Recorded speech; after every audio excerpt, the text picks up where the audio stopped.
ready to write better together? I'm Jon Meyers. Hey, look, everybody! It's Matisko. Oh. I need a qualifier, not a qualifier, an adjective, an expand. What's the opposite of a qualifier? An expand, like the most fascinating woman in the last 28 years. It's Matisko. How's that? Can I be the third most fascinating woman The third most fascinating? No, with no caveats. First place goes to our guest last week, but that's Oh, so I mean, second place is yet to be decided. So I was gonna say no, because then there would be people being, oh, I'm his first. Oh no, I'm his second. And then there would be battling over who was first and second. No, I decide actually. Not you. Oh, I like that. So what are we up to today, Matisko? Well, we have quite the list. Oh. We're gonna do some viewer responses, just like always. Then we're going to have a guest. Dr. Cindy's going to come talk to us about marketing, about things authors should say versus not say to get good attention. So that's very exciting. And then we will do Hey Jon Meyers, where I teach Jon Meyers a fun fact. And then we will do the final act. That is our schedule today. And you're here to make sure that I stay on schedule. That's what I do. That's what you do. I was on time today, man. I wasn't. I was 3 minutes late. How'd you get out of your bubble? Oh, well, we'll see if I get in trouble for this story. If I interrupt you like what I just did, you started to say something I interrupted, just go ahead and finish what you were going to say. Why? Because clearly you don't care. That's what it looks like, and I do care. Well, that's the thing, is if you interrupt, you have to acknowledge the fact that you've interrupted, and then it's dead now. So, anyway, how did I get out of my bubble? Yes. This is where we find out if I'm going to get in trouble for this story. I like to play poker. Oh, okay. Not necessarily always for money, but I like poker. I like cards. I like trying to read people, what they have. For candy. Psychoanalyze people. Like, that's what I like to do. And, however, I had a really bad experience at like a poker tournament a long time ago. And so I hadn't played for money in like over 10 years. And I was kind of like, oh, but my friend invited me to a poker game with people from his church. And I was like, I love poker. And maybe I go hang out with some people, and maybe I don't be nervous about playing for money. Maybe it'll be cool and chill, And so I go. It's $10 to buy in. I buy in. I lose. They're better than I am. / I was a little bit busy. I was helping my friend host. I was making cookies and stuff, so I wasn't playing my best game. Also, they all knew each other, so they have an edge over like someone who doesn't know them, so doesn't know their tells already. And then I get a little sleepy, so I leave early, and I was like, wow, I got a little tired, a little socially burnt out, because I don't usually go to events like that. I leave. I get home. There's a message on my phone. Somebody took $80 from the pot. Ah! True story. So that's how I left my bubble, and it ended with robbery. The end. Wait, that's not the end, dude. We don't know who were robbed. Do you wear shades when you play poker? No, I'm really annoying. Do you there's like fake tells, like, oh. I'm like nice to people, and I like chat them up, and I'm like, oh, I believe you, like, and I'm like sweet, and then I'm just like annoying, So like some people play and they're just silent. That's the guy who won. The guy who won was just quiet, looking at his cards, never participated. But like other people, I'm like smiling at, like rooting for if I'm not in, So I'm just. Who told you about the $80? My friend who ran the party. And was your friend accusing you because you left early? I think it was a soft accuse, but I think it's a soft accuse, and also the fact that they all go to the same church and I don't go to their church. Oh. And so I feel like in church politics, it would be easiest for them to blame us because we were new to the event, and we don't go to their church. So they don't have to see us regularly and have to like engage with the fact that this occurred. And 3 we left early. But we weren't the only people who left early. And the thing is, we never touched the pot because both me and my fiance, we lost. So we never went near the pot. So I have so many things to say about this. So first of all, this would never happen in my church. But second of all, forget that the church part about it, other than they all knew each other. But let's say it was at the library and it was everyone from the library to hang around. No, it matters that they go to the same like group. Like it matters. That's what I'm saying. So pretend that they're all co-workers at the library and there's regulars at the library. Mm-hmm. And then these outsiders left early, whether they accused me, and I was one of the outsiders, whether they accused me or not, I would think that they were going to accuse me. Oh, so, I was, the second I heard it, I'm like, they're just going to say it's us. And then that's the exact opposite, because when those things happen and when they find out who it was, it's an insider job. and the person who's only never been there before, that's why I'm taking the church out of it, and just saying this building, this bar, this library or whatever, the person who's never been there before, doesn't know anybody, they're like, that's not like, oh, I see this big pile of money, I'm going to take $80. Like, I mean, I feel like what do they call those, kleptos? Like, there are people who impulsively take. Like, that's like like they like can't help themselves. Like, I could see that. Like, they might think I'm a klepto. They don't know me. And in my brain, it was someone. Now we have a mystery to solve. It was someone on the inside who take your bets, everyone knows what the weakness is, right? Because they got away with it. Yeah, nobody said anything. Like, so well, people are talking about it. My friend is really mad about it because it's like it was his house. Actually, it wasn't like in a church. So it was in his house. Somebody took like $80 from the winners, and it was really sad because the man who won was like an old man, and he was really sweet, and I was kind of like, oh, that's great. What if the guy counted it wrong? No. I thought that. I'm like, are these people like bad at math? But like $80 is an insane amount considering it's a $10 pot and there was like maybe 15 to 20 people who bought in. $80 is an insane percentage to go missing. So someone took half of it. Mm-hmm. So that's what I'm saying.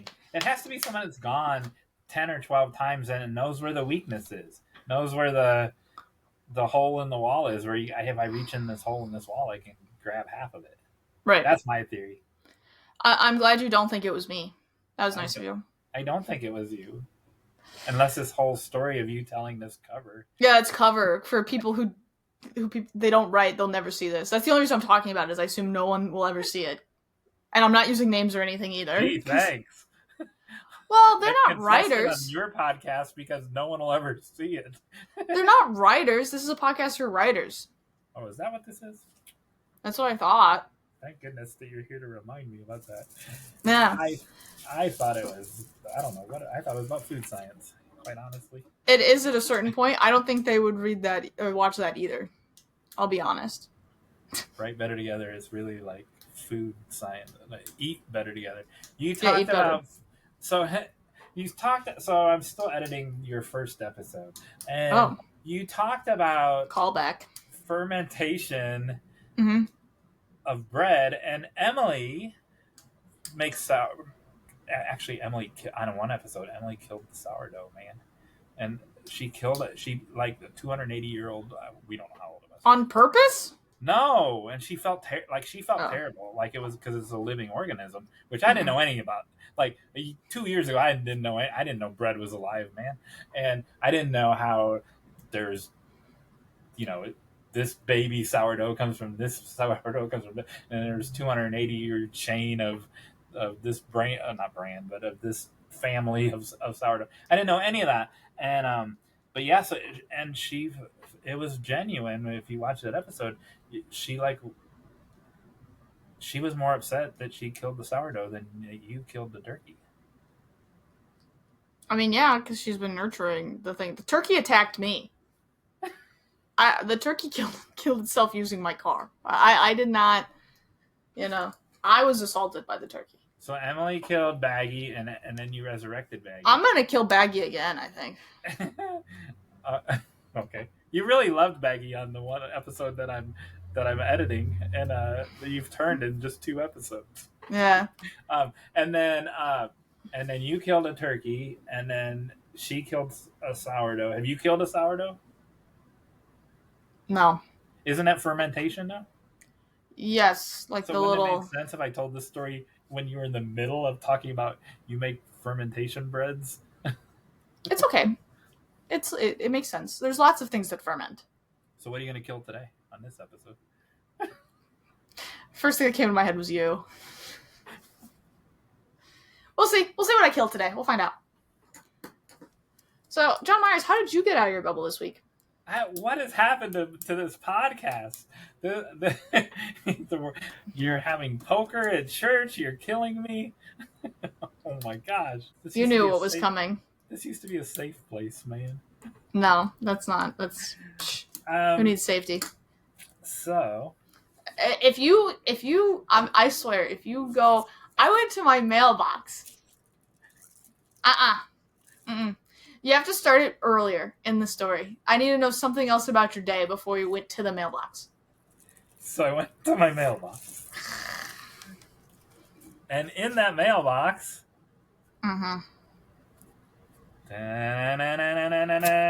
Aww. Wow.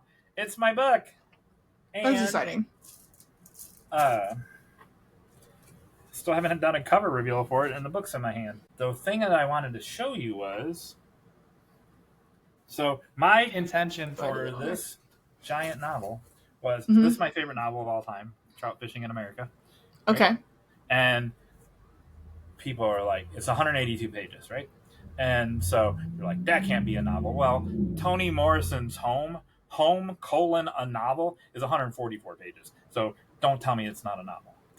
I don't care about page count. I care about character development, and I care... Usually it's page count is garbo. It's usually word count that matters. The word... You're also correct about that. But I don't care about that.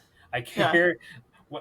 We teach Animal Farm as a novel, even though if you use word count, it would be a novella. So that's why word count is baloney in Jon Meyers' world. Okay. And, I'm with you. So story takes as long as it takes. We have, which I don't know, it's half pictures. We have Jonathan Livingston Seagull, the #1 bestseller in like 1969, and so look at my book in between those two. First of all, I made it mass paperback size on purpose so that it would fit in between those. But look, my book's just fine in between those two. Mm-hmm. It fits right in. I think the real sign is if you can put spine words on it. As long as you can fit the spine words so that you can see it, I think that's a fine width. Look at that. Mr. Novice. Oh, I got it upside down.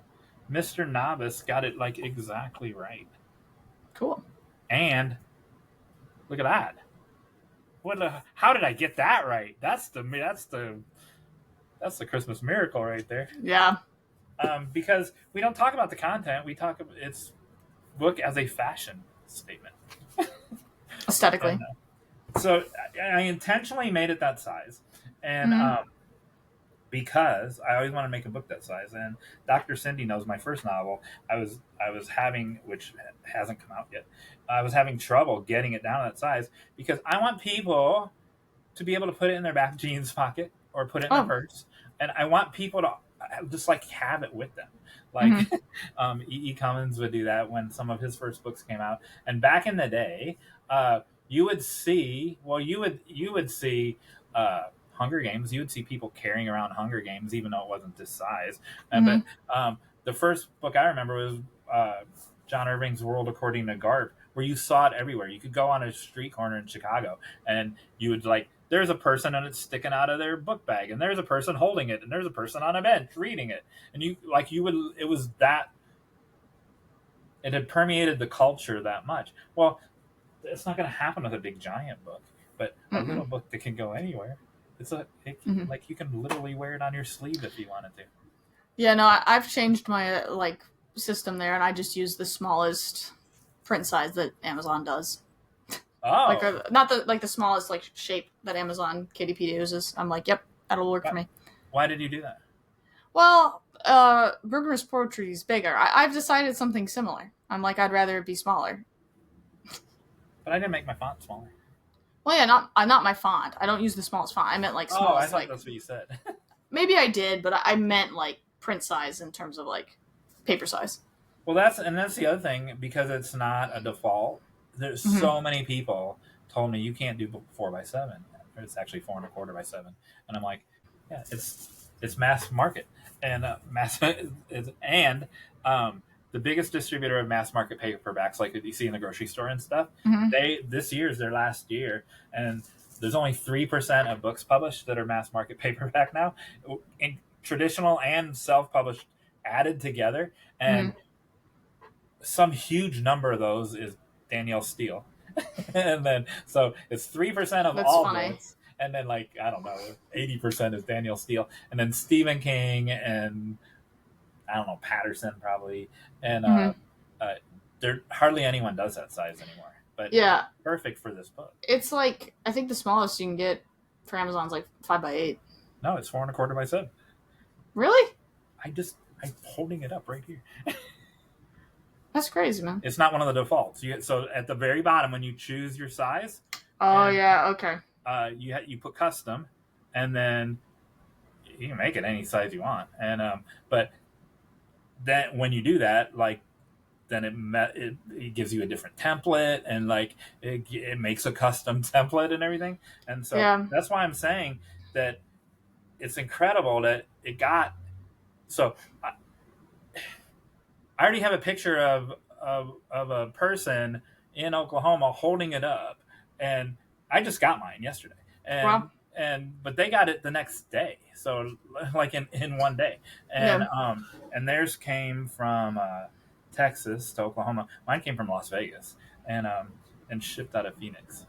All this is fascinating to Yeah. me. I love that little thing in the back that tells you where it was printed. Yeah, and so that's why it took so long, because it came all the way from Vegas, and Yeah. Texas would have been closer. Anyway, so my book's out there. Buy it. Very cool. Which is what you should not say. Which is what That's we're going what to she talk says. about. Oh. Well, we'll talk about it with Dr. Cindy. However, I knew you were going to give me grief for saying going to the mailbox. Oh yeah, obviously. I don't know. Publishing a book is a big deal. Do you go yard sailing? Yeah, I've been. Yeah, so I go yard sailing, and I'm a germaphobe, so I don't ever buy anything. I don't want their germy Then why do you go? knickknacks, because I'm a writer and I like watching the people that are at the yard sales. I like matching up the people. Like, let's say you had a yard sale, and in your yard sale is this ancient mantle clock. Like, how did she get an ancient mantle clock, and why is she selling it for $3? And I think that the whole thing's fascinating, of what people value and don't value, and Yeah. sell for that low price. And then now there's flippers, and people will like get mad when a flipper shows up because they're taking all the good stuff. Well, who cares? Like, you want it around here at the end of the yard sale, it all goes out by the road. Like, if you come at 4 o'clock, you pay $3 for it. If you come at 5 o'clock, you can pick it out of their dumpster for free. And so there are flippers who pick stuff out of the dumpster for free. But anyway, my point is, so these were normal, everyday, regular looking people, not rich neighborhood people, not poor people neighborhood, and just regular. They had a hot tub in their front yard. Not in the their front backyard. yard is a choice, yeah. Yeah, and so that's what I wanted to talk about. Not in their front, not in their backyard, not on their back patio, not in their house, in their front yard. They weren't in it during the yard sale, but operational. What an odd choice. Like, on a street where there's 8 houses on this side of the street and 8 houses on this side of the street of the block. Just, hey, we're our wow. So there mustn't be an HOA. No, it's street, like, it's a regular neighborhood where like, it's not a subdivision. It's what can I compare it to?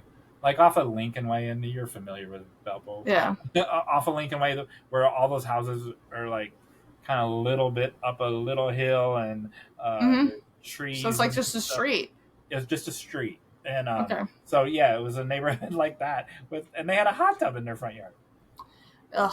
Imagine like your neighbor is just like out in their hot tub all the time doing weird hot tub stuff, and you have to see it because your house faces them. It's who like it, I agree, and to me that's just fascinating that that was a choice, It was a choice. or they delivered it and they're like, we're not strong enough to carry it to the backyard. We'll unbox it where Amazon dropped it. I came up with so many scenarios of how it wound up there, and Yeah.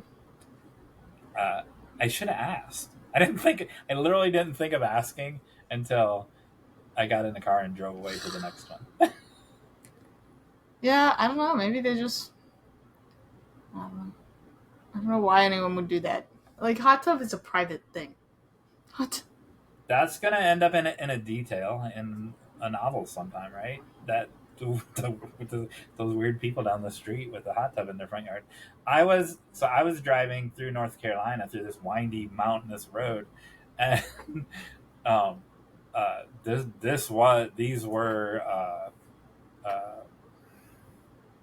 demographically lower income people, and I'm just driving down the road and I see this just a regular shack, like not falling apart shack, but not a house. It's a shack, and out of the front door flies open, and a little like 7 or 8 year old kid jumps his bicycle out of out of the living room into the front yard. Just this flying bicycle comes shooting out of the house and lands, and he thought he was so cool because he jumped the porch, man, and you better believe that's gonna wind up in a story somewhere. That kid, the things you see when you're out in a neighborhood.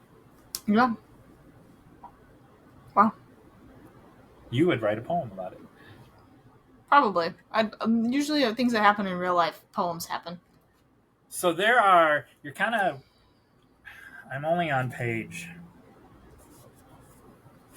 I need to make the font bigger. No, I'm kidding.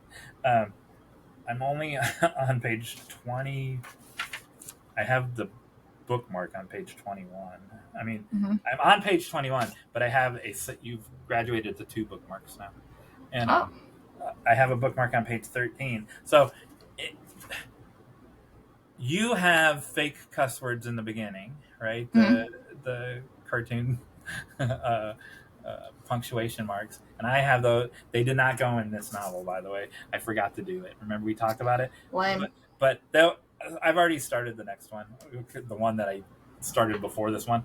Now that I know how to do it, I'm like, I'm not going to waste any time, and so I already started that, and so it's in that one. So, so your first line on page 13, I bet you think I'm whining. There's almost the identical line in here. I bet you thought blah blah blah. Like we have we have similar syntax, and we clearly didn't know each other, and so that's fascinating. That even though we're the same age, I'm gonna say, despite we look the same age for sure. Despite the generational difference and the distance difference, and we wind up with, how does that happen? We did grow up in a similar region, and I write like people talk. As do I. So that's probably why we're writing in probably a similar. But I left dialect there when I was 18, man. Don't matter. It's gonna impact how you think. You can't remove that from how people process information. True. When I was in, it's funny that you say that. When I was in grad school, the first time, because I was twice, I won like I think I mentioned this. If I didn't, I mentioned it off camera. But I won like every award there was, and I spoke at graduation, and I'm going to sound like I'm full of myself, but I'm not, because it was actually kind of annoying. Every time I'd open an email, oh, now you've won the XYZ award, or now you won the Dr. So-and-so. I'm like, I told my advisor, no, you're being appreciated. That sucks, Jon Myers. No, I told my advisor, I'm like, if I get one more thing, and and then people in your cohort hate you because you're winning everything. And so Anyway, the second time I went, I was the second best person. Right, there's someone better than me, and I like that. And and uh, uh, but he was from Porter County, Indiana, and so he was from 12 miles away. Two people in the cohort were from 12 miles away from each other. That's just very weird. It's the water. It is the water, I We think. got good water here. That's all. So now I've outed the county that I grew up in. Oh no. I don't think I've ever confessed that. Do you want to do the viewer responses now? Oh, do I ever? My lighting's weird. The sky is darkening and lightening a bunch. Maybe if you open the refrigerator door, so more light would be in the room. Nope, doesn't work. Tease. All right. This viewer response is on a video. How about that, man? That's good. So now I have to share screen. Here she goes. She's going to break herself in two. Nope, I won't do it. You've made me feel insecure. No bends. That's the last thing on earth that I would ever want to make you feel insecure. That's interesting because I don't mean it as a criticism. Gosh, I wish I could break myself in two. Mm-hmm. Can you go in like one of those magician boxes and they take the middle and they go? Historically, I've done those kinds of like weird bendy things. Yeah, I bet. So I was in dance and martial arts and stuff, so it was just saw you hitting the Luddy, man. Oh yeah, that's definitely my 8 years of ballet at work. Oh. But no, it's fine. I'll put a link to that down in the. Don't put a link to me hitting the Luddy. That's an old meme. That's a year-old meme. Okay. Here we go. Viewer response. Can you see a person? Yeah, I can. All right.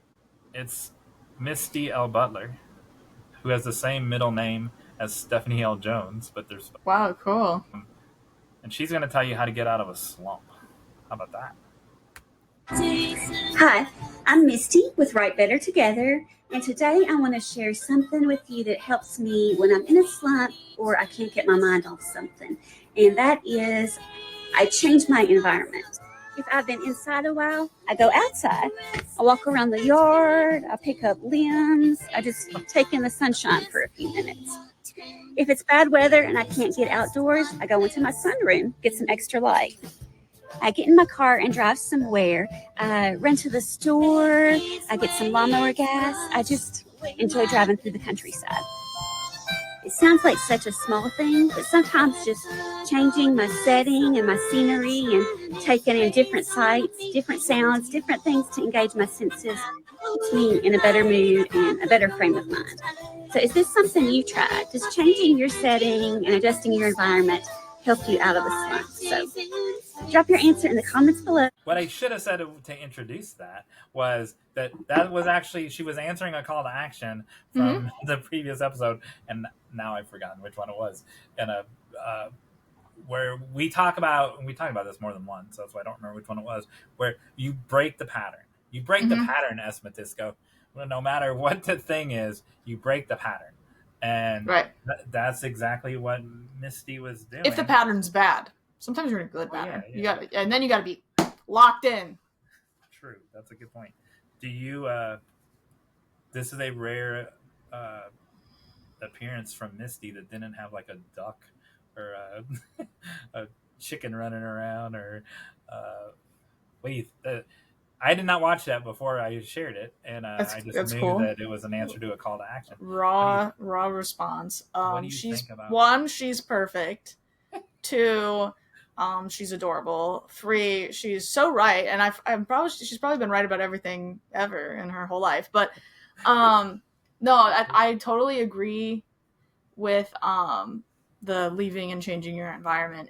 In my life, we actually call it a sad spot. Sometimes when I get really depressed, I like physically can't move from the spot. It's like my brain is like locked, and like I'll get stuck in chairs. I'll get stuck standing in a room trying to decide what to put on to like get dressed for the day. And it's just like, if I'm not doing well that day, it's just like I cannot function. And so sometimes I need someone to tell me what to wear. And even if I don't agree, sometimes it can make me go, no, I'm not doing that. I want something different. And then that can like get me moving. Or like someone will like physically just like grab me and like move me from a chair.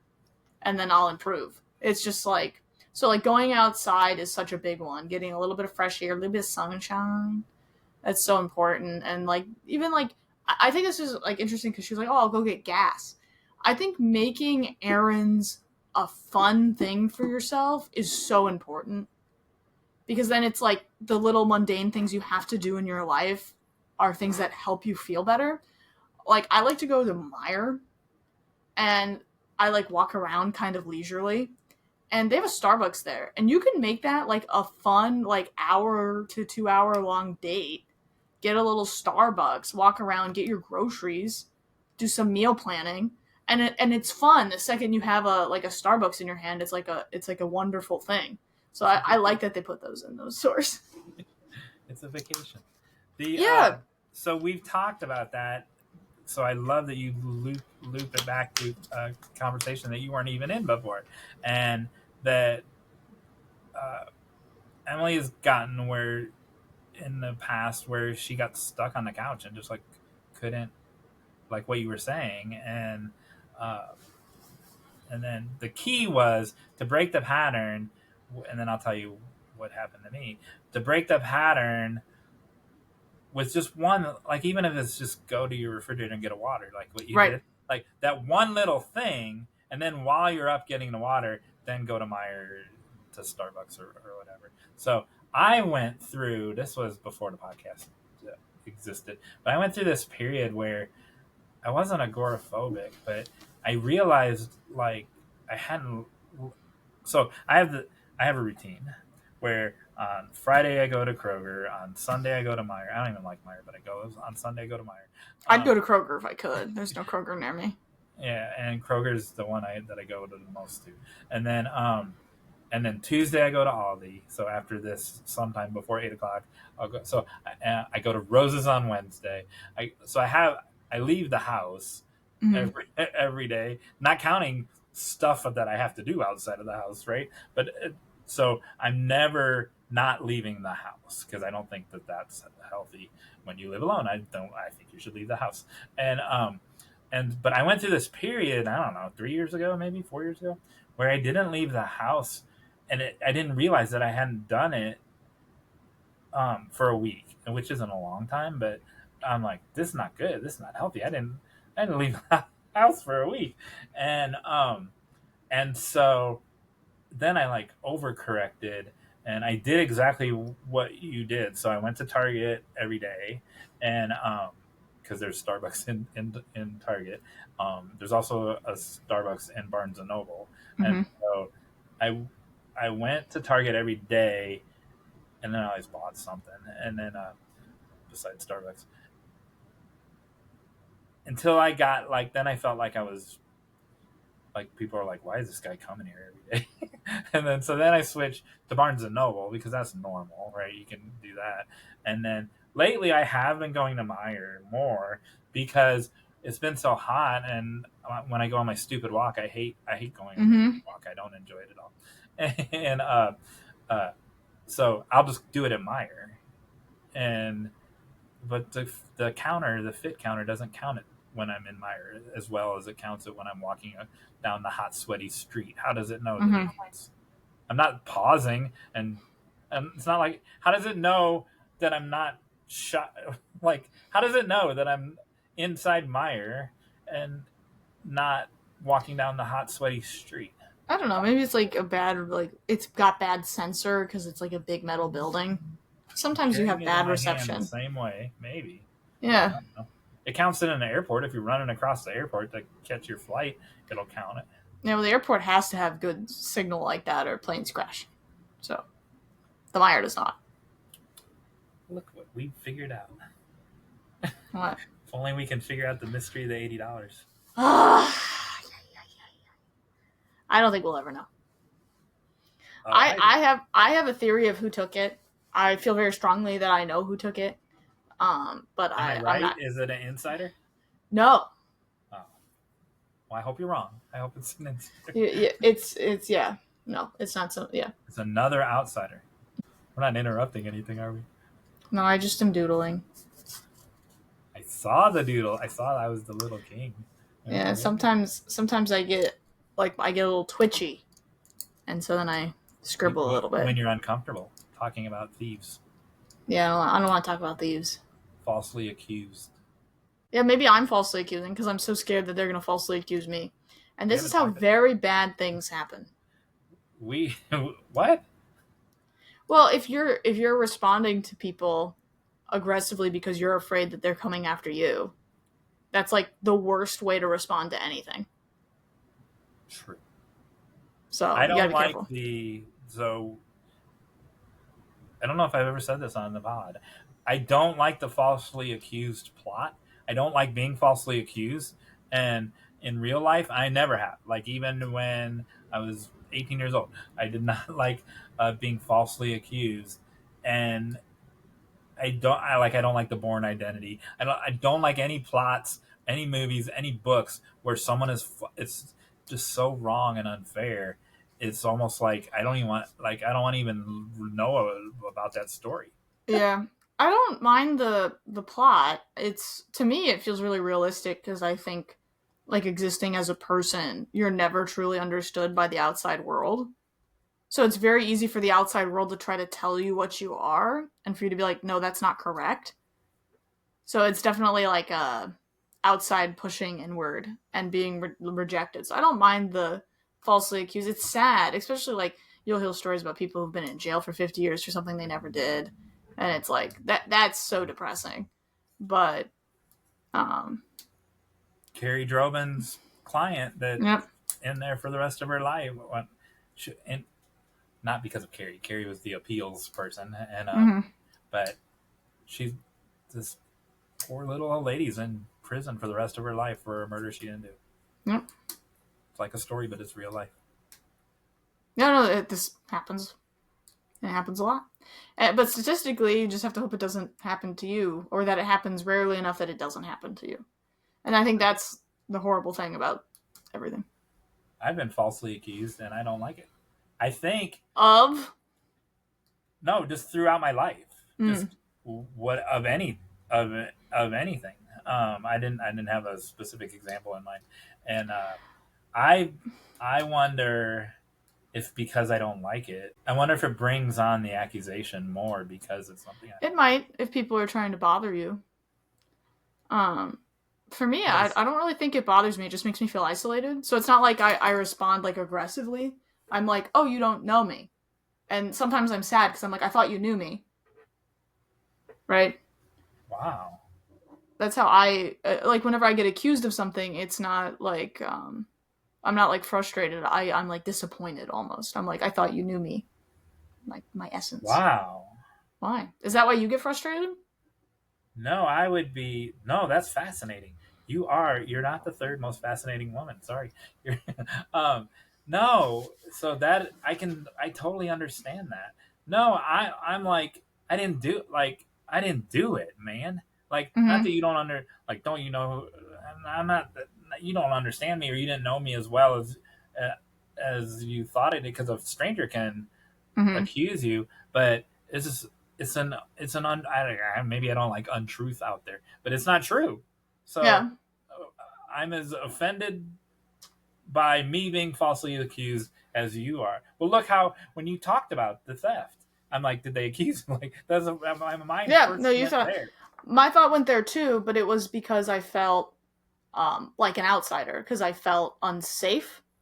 Not necessarily because I'm like, I don't like it when they tell a lie. It's like, no, I totally understand that they would attack me, and I don't want to be attacked. But we're outsiders everywhere. We're outsiders more than we are insiders in in the world. Oh yeah, that's why the world sucks. What kind of show is this? No, so your feeling of isolationism follows you around everywhere, Mhm. even when you're not isolated. Right, even when I'm like in front of a person and something socially is happening that isn't quite lining up with what I deem as okay or acceptable, I get very like, oh, I'm not like these people, I'm not safe around these people aren't interested in my best interests or my well-being, and I crap. Wow. And I'm like, I'm not like these people. They ought to be more like me. Uh-huh. Yeah. That's what I think. Like, if only they were more like me, they would understand. Mm-hmm. I know people can't get like me. I learned that very early. So Because you're the world's most unique snowflake. I learned right. that What I distinctly remember learning that other people wouldn't be like me when I was a child after my mother died, and I was talking with other children and they just weren't quite the same. And it was because their family was still intact. Right? And so it's like, because my family like had this huge trauma and my mother died, it was like something happened to me that made me unlike the other children. And if I tried to make them like me, that was wrong. No one should suffer the way I was suffering, right? So then I just had to sit with being totally different from the other kids in my little community. And nobody else in my year had like a dead parent until much later, until like my age, because I was 8, right? So it's like everyone else, I started being interested in like the divorced parent kids because they were closer. They weren't quite right because both their parents were still alive, so they hadn't touched mortality, but they had touched something dying in a sense, like a concept. And so I don't think I can make people like me. I viewed that as I was kind of destroyed by bad luck, you know? And then everyone else is something else. How do you feel about that, Jon Meyers?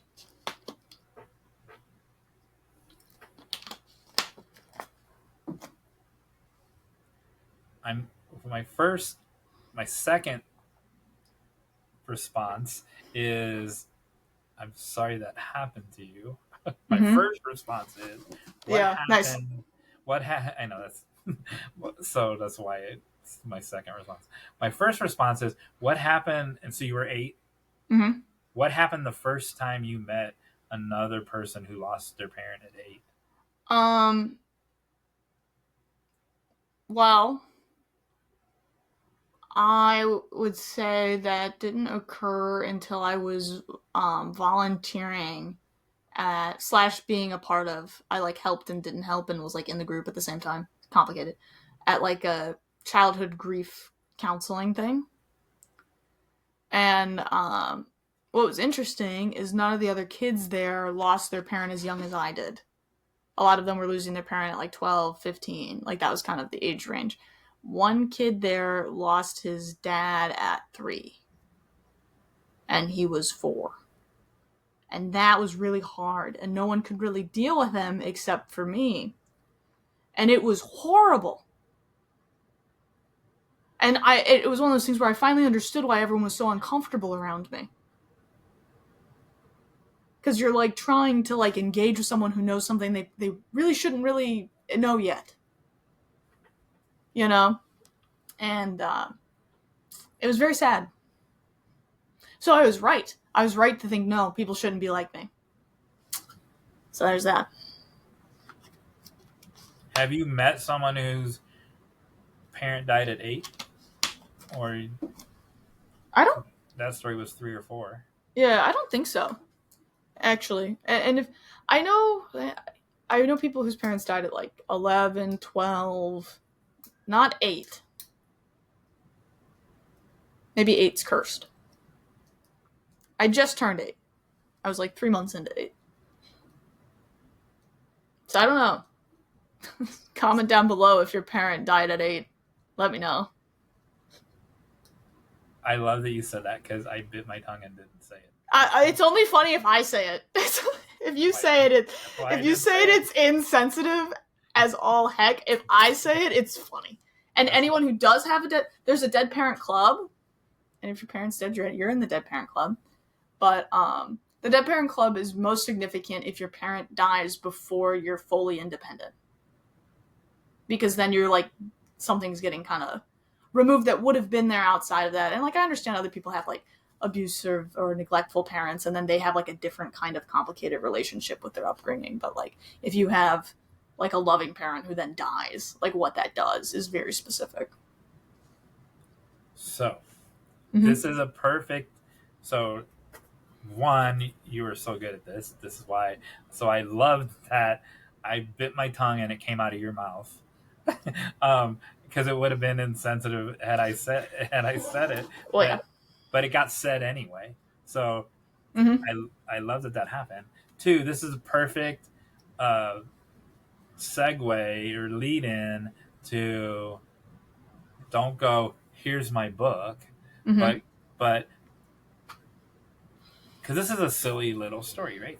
And but it's a wonderful story. What are you talking about? And but it's a silly little story. And thank you. And I'm not. Now I'm going on a sidetrack. I'm not demeaning it or detracting from it. I'm saying I'm not going, here's my book. This organically popped up, this conversation. I didn't know we were going to talk about dead parents today, right? And but if you talk about the things that matter, there are, in this little novel, there are very complicated parent-child relationships, and that I can't talk about without giving away too much of it, but that are at the core of this book, of this silly book, but that's a very serious thing. And if you talk about that and you attract the people that care about it, that matters to people. Like people, I always say I don't care about numbers, but there are times when what you just said was brilliant. I wish 100,000 people would hear that next week, right? and so, but not because I want 100,000 people, but because I want more people to hear what S. Matisko just said. And that if you talk about the things that matter, then it just, those people cluster together, kind of like what you were talking about in the counseling, right? There are people in that organization that aren't in the Parents Who Have Died club, right? And they can't imagine what that's like. Yeah. So somehow in my brain that all tied together. I mean, I don't know if you've gotten to that part in my Brokenness Poetry, but I talk about my mom dying because the year after my mom died, I broke my wrist as a kid. And then I broke my wrist again as an adult at like 23. And so it was weird because I was thinking about it a lot because it reminded me of how different my life was from then and now. And also how similar, I guess. So I'm not to the middle section yet. That's... Yeah. I don't know. She starts coming up. I start thinking about her. So that book is like a lot of mental health and a lot of grief. So that's interesting, and then we'll introduce Dr. Cindy. That's interesting that now I got to go back, right? Because I didn't know all of this about you. And now that I know all this about you, like I said, I knew more about you reading 10 pages last week than I did with the hours of conversation that we had. Now, the other thing's true. Now I know more about you, your real life, and now I will read that differently. But we don't do that with, like, we don't know if they're both dead now, but we don't know if Richard Bach lost his parent when he was a kid or whatever. Right. I mean, I don't know. We can look up a wiki. Might be on the wiki. I feel like that would be something that would show up. Is what I'm saying. Right. You're right. We don't normally research people's childhood trauma before we read them. Yeah. Unless they're open about it on a podcast. All right. Fascinating. Cool. So then we just go, here comes Dr. Cindy. She's going to teach us how to market a book. Even sad books like mine. Is that good? What else should I say about her? She's like cool, and she's helped lots of writers. I looked at her website, and there's things I want to tell you, but I want to tell you in front of her. So, oh, that's good. All right, cool.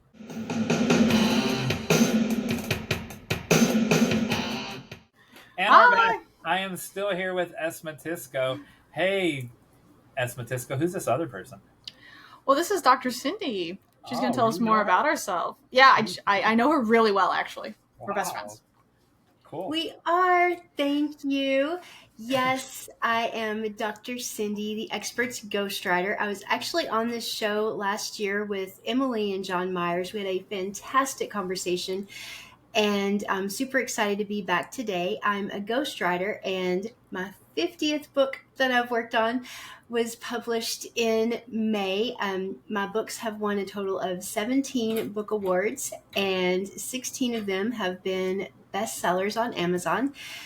And I also run the A-List Author Studio, which is a collective for experts to write and launch their best-selling books. And I'm so excited to be here today because we are talking about the other side of books besides writing is launching and marketing. So when I love that you call yourself a ghostwriter, but it's also very misleading because you do like 20 different things. This is true. And so when I've seen Dr. Cindy speak 4 times now in person, I think, and I invited her to a conference that I ran once. And when I first saw her speak, she would start by, I'm Dr. Cindy Childress, and I made $169,432.25 last week. And then the next time, or not last week, last year. And then the next time, same thing. And then I brought that up a year ago, and you said you don't really start that same way when you do your talks now. So I want you to tell us why you don't. And then I want to point out that that's not one job or 2 jobs. That's 15,000 from here and 1,200 from here and 500 from here and 650 it's all of those things added up together. Mm-hmm. Yeah, that is a great place to start because it's really about who is my audience. So in those times when I was speaking that you observed when I was all talking about money, I was talking about the business side of being a ghostwriter to an audience of people, and I had copywriting, freelance copywriting experience as well, to an audience of people who might want to go into the biz for themselves. So it was really more appropriate for me to talk about how I make money and the behind the scenes of my business than to talk about how I work with clients and, the writing process, as it were. And when I was on the show and you had mentioned that because of our topic, I was prepared to speak in a way that assumed the audience was writers and people who want to write a book, or maybe they are writing a book, maybe they've written several and they're here to just stay, excited and engaged in the community. Those are 2 completely different expert seats, and I can sit in either of them, but they're, I think this is really perfect because in writing, everything we say depends on who we're talking to and what our purpose is of addressing them. And when I'm speaking about like the writing process and how I work with clients and things, it normally doesn't come up to talk about how I make money and what the back end of my business is. They just want to know that, my mortgage is paid. I'm not desperate, and also that my processes are fair and I do what I promise. That's really what they care about. And then, for other people that might want to do what I do, they're way more interested in, kind of the back end of my business. My clients don't want to know. They just want to know that it happens. Do they, then we'll get to the real topic in a second, but do those different audiences, do they realize, or do they wonder, or do they worry, or do they even care about how much work that it is? That's super. So my clients don't care how much work that it is. They're just glad I'm doing it instead of them.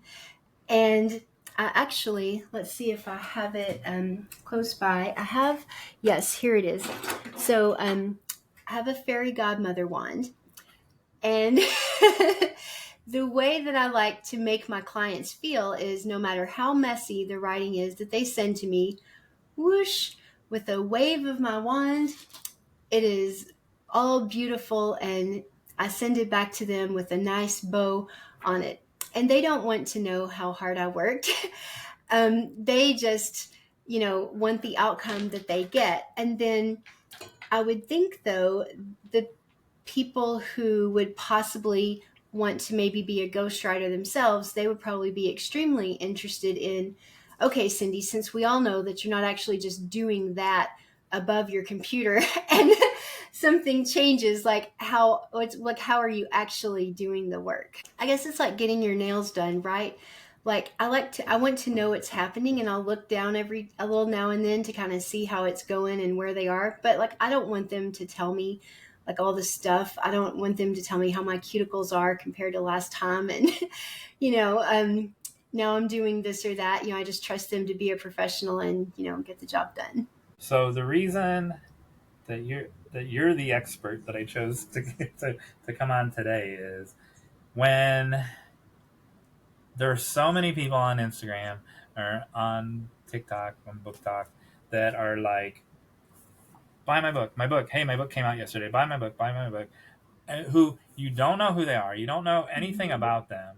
And this even goes beyond branding, even though Matisko and I disagree about the different versions or different aspects of branding. It even goes beyond that, and that you're barraged by people just showing you their book, and there's as opposed to, I'm a person that has some of the same things in my life that matter to you. And then so last year when you were on, was our book out yet with Emily and I? No, I think it was coming out like the next month or maybe in 3 weeks. It was okay. So here it is, and but wait, there's more. And so within a month, we were number one twice in our category without manipulating the price, with just by going and meeting people, right? And then and so we did 3 big events, and then when we would come home from the event, it would peak, and then people bought them at the event too. Those don't even count, right? Because author copies don't count.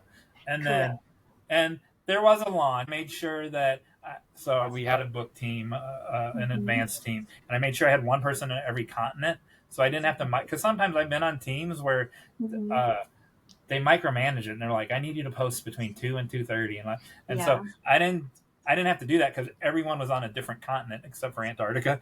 And so I just told them, here's the day, post, you holding up the book, and then tell people why it matters to you. And it just happened throughout the day all over the world. And so it hit different time slots when it happened. So that was a good thing.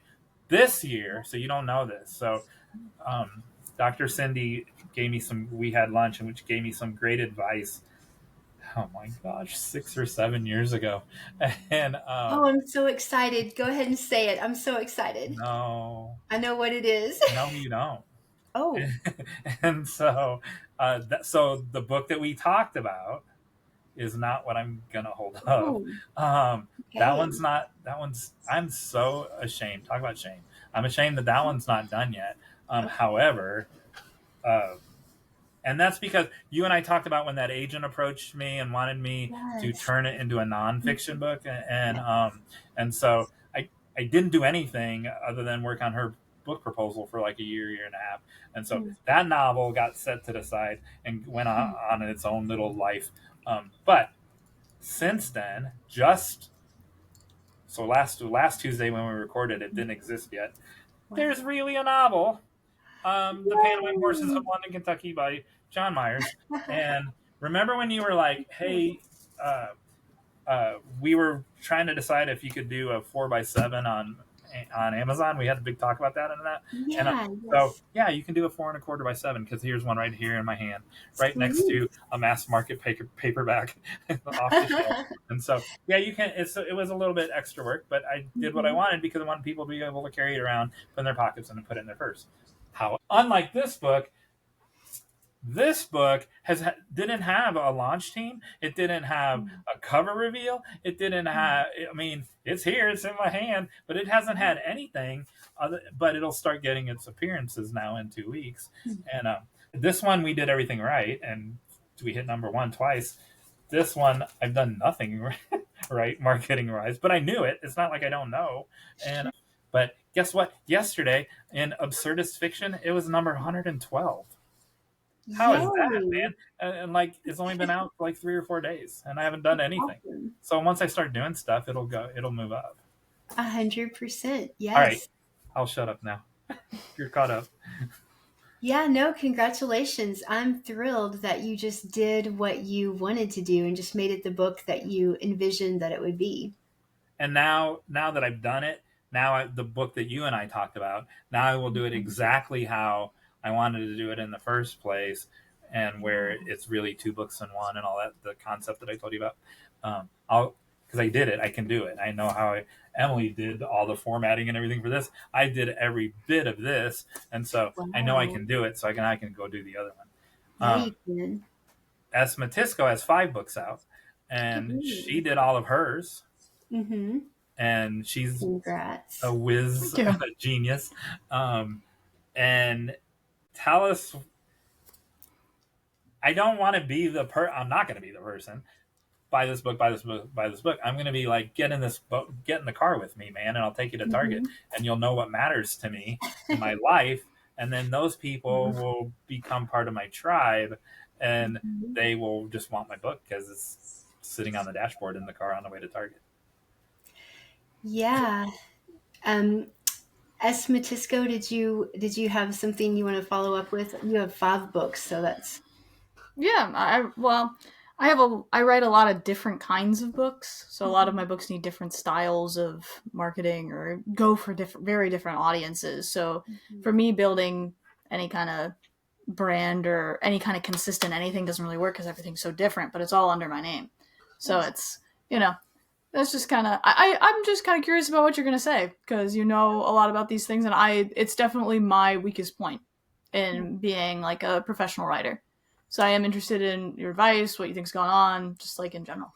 Yeah, well, that is awesome. To speak to what Jon said, that he doesn't want to be like, buy my book, then I would say what you want to be doing is something that one of my clients is doing, and that is giving away a free lead magnet, something to get on your email list. You kind of hinted toward this when you're like, I want to just like take people to Target. So you're already doing that with Write Better Together, this podcast that we're on, and all the places that it's available. You are amassing an audience of people that are interested.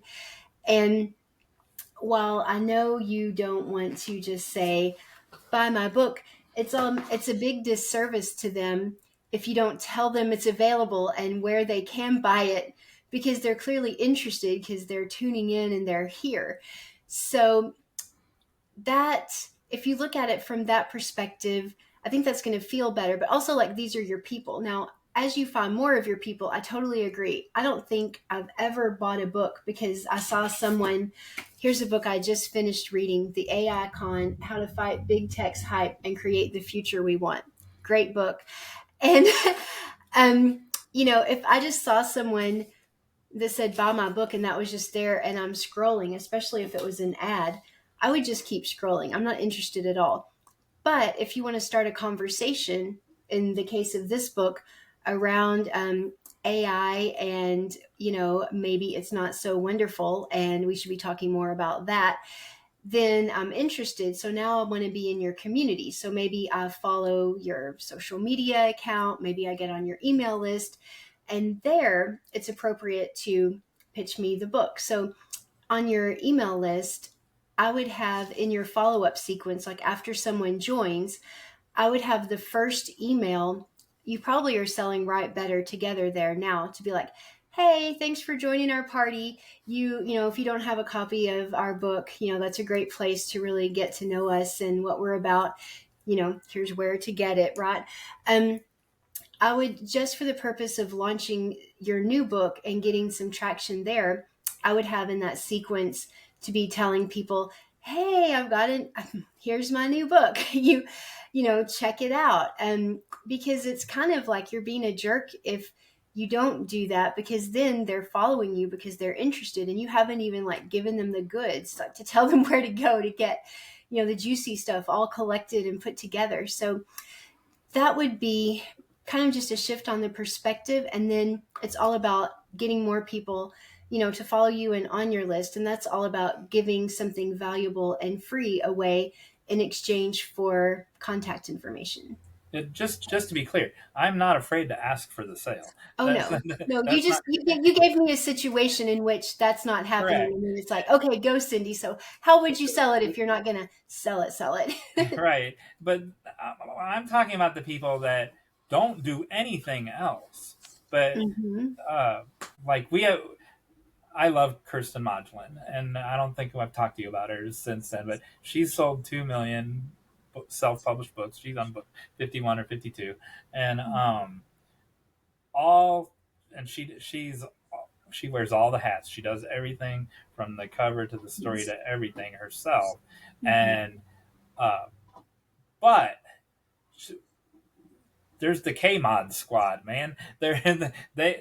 She has this built-in community that is she would never just here's book 51 here, right there. It's this whole sense of community that people, and I'm one of them, that people just love her and want to be part of these things because here are the things that matter to me, right? And I know there are single mom authors that have a ton of single mom readers because these are the things that matter to me, and that's what I'm trying to say. Okay, yeah. So I'm working with a client right now. His name is Jeff Feynman, and his book is called Path to Pet Wellness, and it's great. It's about holistic methods and remedies for pets. And he's also a veterinarian. And right now we're building his wait list. So his book is going to technically be available for purchase, but it won't be delivered. So we're going to call that pre-sale starting in mid-September. So right now we're building an audience. He's got a very healthy email list, and he's got followers on his social media accounts. And with the wait list, though, we're going from those different places that he's accumulated people to find people that want to talk about the book. And then he's going to have a series of, I don't think he would mind me saying, because I'm just like, come watch if you want to see a really great book launch and get a copy of a great book. But we're going to be having different friends of his come on and interview him throughout the launch. So it's not just him talking, but he's going to do all these live events. Right now it's the wait list, then it will be the pre-sale, and we have book ambassadors that are even separate and beyond what's going to be the wait list and pre-sale audience. But these are your biggest raving fans. They're the people that you are going to be loving on for the next 9 months, up to February 10th is the publication date for this book. So this is like starting now to build the active collection of people in one place who are all interested in your book is a great way to identify more people that might become book ambassadors. When you're talking about the book team, you're talking about people who've committed to doing certain things. And what I'm saying is, yes, 100%. Have your star players, your very good friend that you can ask to send emails on your behalf, post on social, etc. But then also when you're building a place that you're collecting the community of people that have raised their hand, they're interested in your book. These people can also do all kinds of things to help you get the word out about your book. And, it can be like taking those little selfies and posting them. You can give them, we call it swipe copy, when you give them something they could just copy and post on social media on your behalf to promote the book. There are things like, bring a friend, forward this email, in the PS that we do to have those people, even if they only bring one person in, now we've just times 2 this audience that we had. And of course, our book ambassadors were hoping, times 100, times 1,000, but even if someone doesn't have a big list, if they're really engaged and excited about you, they might invite you to their town to do a book reading in their city. They might host it. They might bring people there. There are a lot of different ways to support a book besides just having a big online list. Matisko has, so she's doing something right now, so I'm going to have you tell Dr. Cindy what you're doing. Oh, okay. I'm calling it a book funnel, but it's not. So, it's not a book funnel. So I do these they're either free or 99-cent book deal days, and indie authors kind of team up. And I'm in an event right now run by Indie Author Central, which they do a really good job. They have a really nice website, and the people who run it are really nice. But and it's also free for authors to use if you don't have money to do larger events. Mm-hmm. So you all put your book either free or 99 cents at the same time, and then everyone posts about it. And then there's they have a mailing list that's for their website, but then everyone else is also posting, here's my book. It's next to all these other people's books. So even if you've already read my book, all these other books are free or 99 cents today. And then that can drive up sales. Usually it works best for the free books for volume. And so I'm doing mine today at 99 cents, but. Cool. Yes, that sounds a little bit like BookBub, but in a different place. BookBub is I think you can do it for free, but you don't get very much visibility, but it's a pay to play. But I like that someone has put together a way that you can do it that's not so expensive and a little bit more democratic. That is really cool. I know of a lot of hybrid publishers that kind of do that for their own titles, but I like the idea that you could get into a group of people. And for sure, there are writing communities. I'm an instructor with Write Space Houston, and we haven't done exactly what you're talking about, but certainly when somebody has a book coming out, it goes into the newsletter, and, there's love put on it to try to bump it up. But I think that is a great idea. And partnering with other authors is really smart for a lot of reasons. First of all, better than anyone else, they will understand why you need the help you need and exactly what that help is. And then if you are not to the stage of needing to ask authors for help yet, it is super smart to strategically network and build relationships with authors whose help you might want at some point, right, and help them. People whose work you respect or who you think are doing good jobs doing things. You're like, oh, I could maybe work with this person later or associate with this person on a deeper level. Absolutely, yes. I was just a supporter, a book ambassador for my friend Selena Sue's book launch because I support her. I believe in her book. It was very compatible with my brand and my values. And so, I've been friends with her though since 2019 was the first time we met in person. So there's she built that relationship with me over a long time. Yeah. The other thing that you don't know about Matisko is that... You're talking about me a lot. Do what? You're talking about me a lot. What about me? I'm pointing out the good things that you've done. So that was one. Okay. The next one is that I'm going to call it Book Talk, but even though it's Instagram Reels, she was all over the place, man. That's how I found her to come co-host, was on YouTube and on Reels on Instagram, and she's bouncing up and down, and she's jumping around, and she's got... I like to do the trends, because the trends get more view volume, and I get more followers that way. So that's why I'm obnoxious on the internet. Right, and it's great.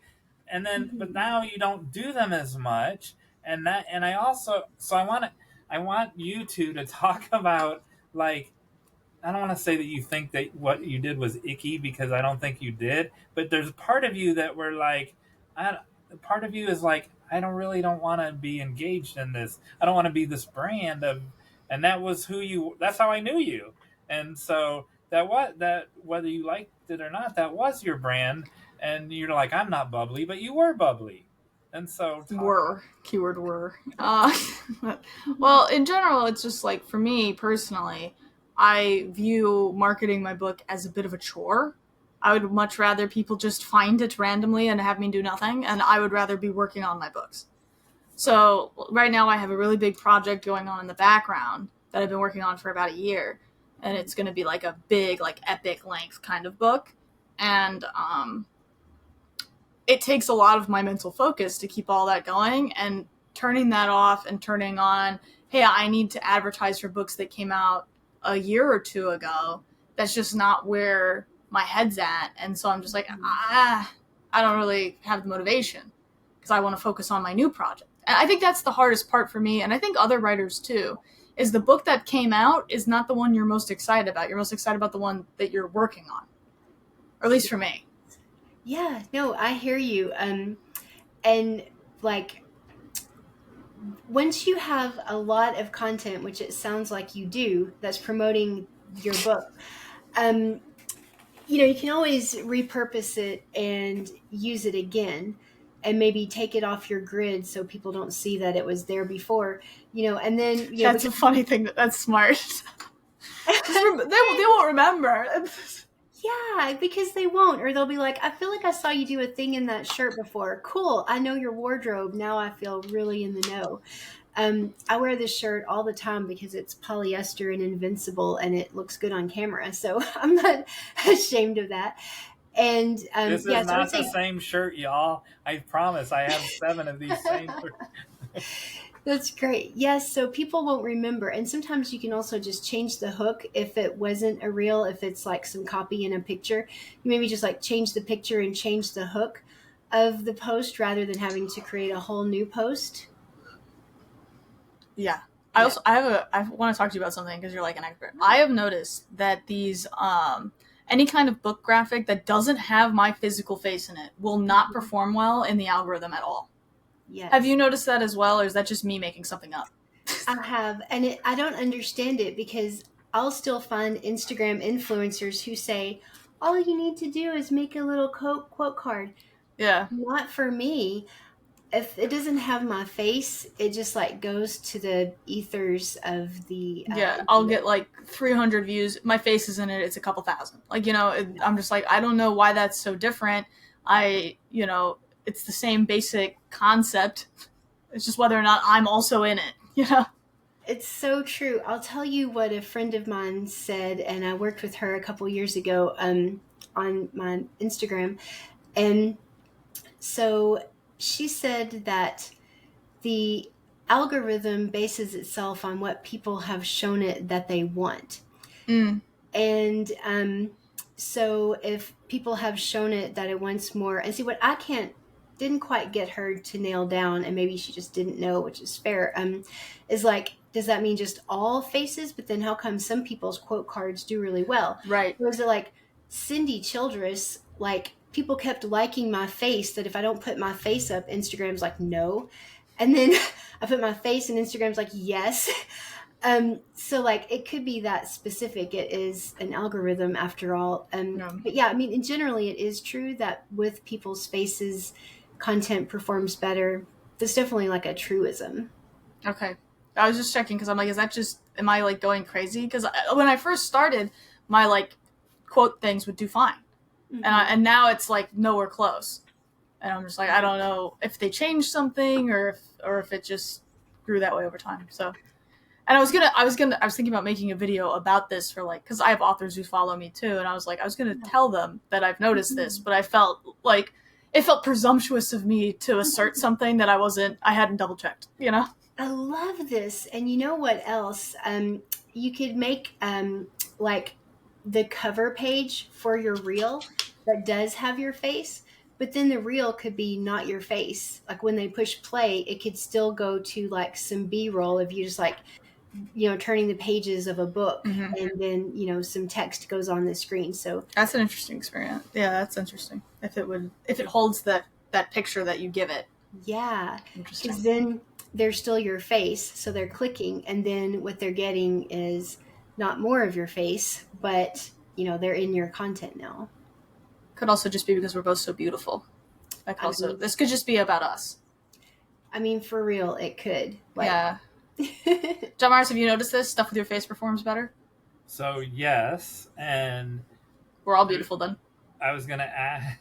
That's why, because we're all so beautiful. I was gonna ask the follow up to Dr. Cindy. I've also noticed what you just did. So you went like this. When the hand is touching the face, Mm-hmm. though, like when the more things are fed to Mm-hmm. me and the Mm-hmm. feed that have someone touching their face as opposed to just Mm-hmm. their face. Oh. And I learned that when Meredith Lyons was on, and she touched her face a lot, and so it was hard not to find screen captures where she wasn't touching her face. And Oh, that funny. those, even on the shorts on YouTube, everyone where the what's the image called? The image The that thumbnail? The the thumbnail? thumb, yeah, Yeah, the yeah. thumbnail. The ones where she was touching her face did better than the ones where she wasn't touching her face. Like that. How could this be? You don't say. Well, yeah, I have not done that deep of a dive into my analytics, but definitely I do try to be active. So that might have a hand up, and I have something in my hands, like a book, but even better, like if it's open and I'm kind of looking at it. So yeah, I think the more that it can seem like you just happen to be snapped in this moment as opposed to I'm totally posed, even though for a lot of them, I'm totally posed and a photographer is telling me to do things that look like, we're just like randomly, I got snapped this way. Yeah. Wait, got snapped. I'm making that like, that's not a thing. So got snapped as if for like to have your picture taken like that. Yes. I understood what you meant. Awesome. So it worked. Yes. Yay. You can cut this part out too and repurpose it as Matisko. Like this part of this conversation or the earlier part. You can Yeah, I mean, you can use it however I you could. want. What Yeah. I love you two talking to each other. Yeah, it's he knows I fear marketing, so he's snickering over there like, haha. She has No, to it's not. No, I'm not snickering against you. I'm snickering at with me. you. It's not. It's not that you don't fear it. Scary. You don't fear. Yeah, you don't fear it. I mean, I don't want to put words in your mouth. You I think that you think that there's something distasteful to it. Am I wrong? I But think it's it's so good distasteful at if it's not I am in the mindset of I'm trying to tell people about my book because I want people who will get real enjoyment out of it to get it. And I have to tell them about it and tell lots of people about it for anyone to enjoy it ever. I don't think about it in terms of I'm trying to get a sale. I'm trying to tell someone I might have something that makes them happy. Yes. And I think that's when so when I'm making my videos and I'm in a good mood, that's how I'm thinking about my books. I'm thinking, I'm feeling really good about my book today. I'm feeling self-confident today. I think if you like to read, one, and you like books about yada yada, two, that my book will make your day better. And that's the mindset, and that's why I'm in a good mood. But if I'm not feeling good about it, I can't be like, buy my book, because I'm like, what if they don't like it? What if it makes their day worse? Oh my goodness. Wow. Well, you are right. If you have that conflicted energy around what you're doing, but you just go on camera anyway to just do it, it's probably not going to come across very well because it'll be written all over your face and in your voice and your inflection and all that stuff. So we do have to kind of psych ourselves up. Sometimes I'll jump up and down, or because I live in a townhouse with so I'm on the third floor right now. So I'll just go up and down the stairs to like physically get my heart rate up. And now I'm like, oh, now I'm excited. Like if I'm not naturally feeling it. And the other thing though, and Jon Meyers, you don't know this. Well, you may have seen it, but I don't think you know what's going on. But I actually quit Instagram because it was taking up too much of my time and I wasn't seeing the same amount of return on that platform as I was other platforms, mainly Facebook, email, and giving talks to get people on my email list. And I spent an hour one day on making a reel, and I had the text on there, and I had videoed myself doing something cute, and it was like all in there. And I checked it several times. I saved it as a draft, da da da. Then when I posted it, the text was gone. So then, Yeah. like this happened, like I wasted an hour of my life, and it had happened before. But when it happened that time, I just said, I will never get that hour back, but I cannot lose any more hours here again. This is, so, but now I heard there's an app called Edit where you Mhm. can do all the things that you could do in Instagram to make a reel, and then you can just go into Insta and do it. So I finally have found the workaround to that pain point, but I haven't gone back in yet because it's just been such a relief not to feel like I have to do it. And whenever we do anything with a feeling of have to, it just, Yeah. No fun. yeah, no fun for you, not that much fun for people watching. But I mean, really, like saying who this is for and why they would want it. And like, I think the other thing is, if you feel like this and you want to feel like that, this will help you do it. Is another kind of way that I like to phrase it. But yeah, I also like to try to make content that lines up with people's values. Like, hey, people who care about this and, want these things and, feel like this is for you. So there are different ways that you can get people to raise their hand and say, I might be your person. That's kind of what I was saying in the prompt for this episode, is that, like, how important on, it's gonna be another one of my big long drawn out questions, how important on fiction is it to know what the story is versus how this story is going to make you feel? And Good question. and I'd rather, I'm not going to click on or stick with a reel that tells me the story of Jack and the Beanstalk, but I'm going to stick on a reel that says this is about a boy trying to get redemption from his mom, and this is like that kind of thing. That's a Michael Jamin example, but that's a real, that gives real feelings. My favorite novel right here, Trout Fishing in America, he has a review on the back that says, hold on, I gotta make my light bigger. He has a review on the back. Because you don't know what Trout Fishing in America is by the title. You certainly don't know what it is by the cover, right? And one of the reviews says, Mr. Brodigan submitted this book to us called Trout Fishing in America. I gather from reports that it's not about trout fishing in America. And then the other review says, reading Trout Fishing in America won't help you catch more fish, but it does have something to do with trout fishing, right? So it's around, it doesn't tell you what the story is, right? And mine's the same way. The Pantomime Horses in London, Kentucky is not, it's not about pantomime horses, man. There's like pantomime horses make 2 or 3 appearances in it, and it's just like Trout Fishing in America isn't about trout fishing. This is not a story about, I don't know, how to sew your pantomime horse costume. And so how important is that to get the potential reader to feel something as opposed to knowing the story? Well, we always want them to feel something, even if we want them to know the story. If they don't feel anything when they hear the plot, they're going to check out. So what we want is, in the example that you just gave, you want me to care about the hero and his struggles. And if you make me care about him, especially if I relate to him in some way. So I know, like, we don't want to talk about universals, but some kind of universal that your character is experiencing, and you can get my emotions the way that I've felt that way before, then you've got a successful hook. If the title and the cover are misleading as to what the book is about, then I would make darn sure that the book description is clear as a whistle so that you don't attract the wrong people that get not what they wanted. Nobody wants that.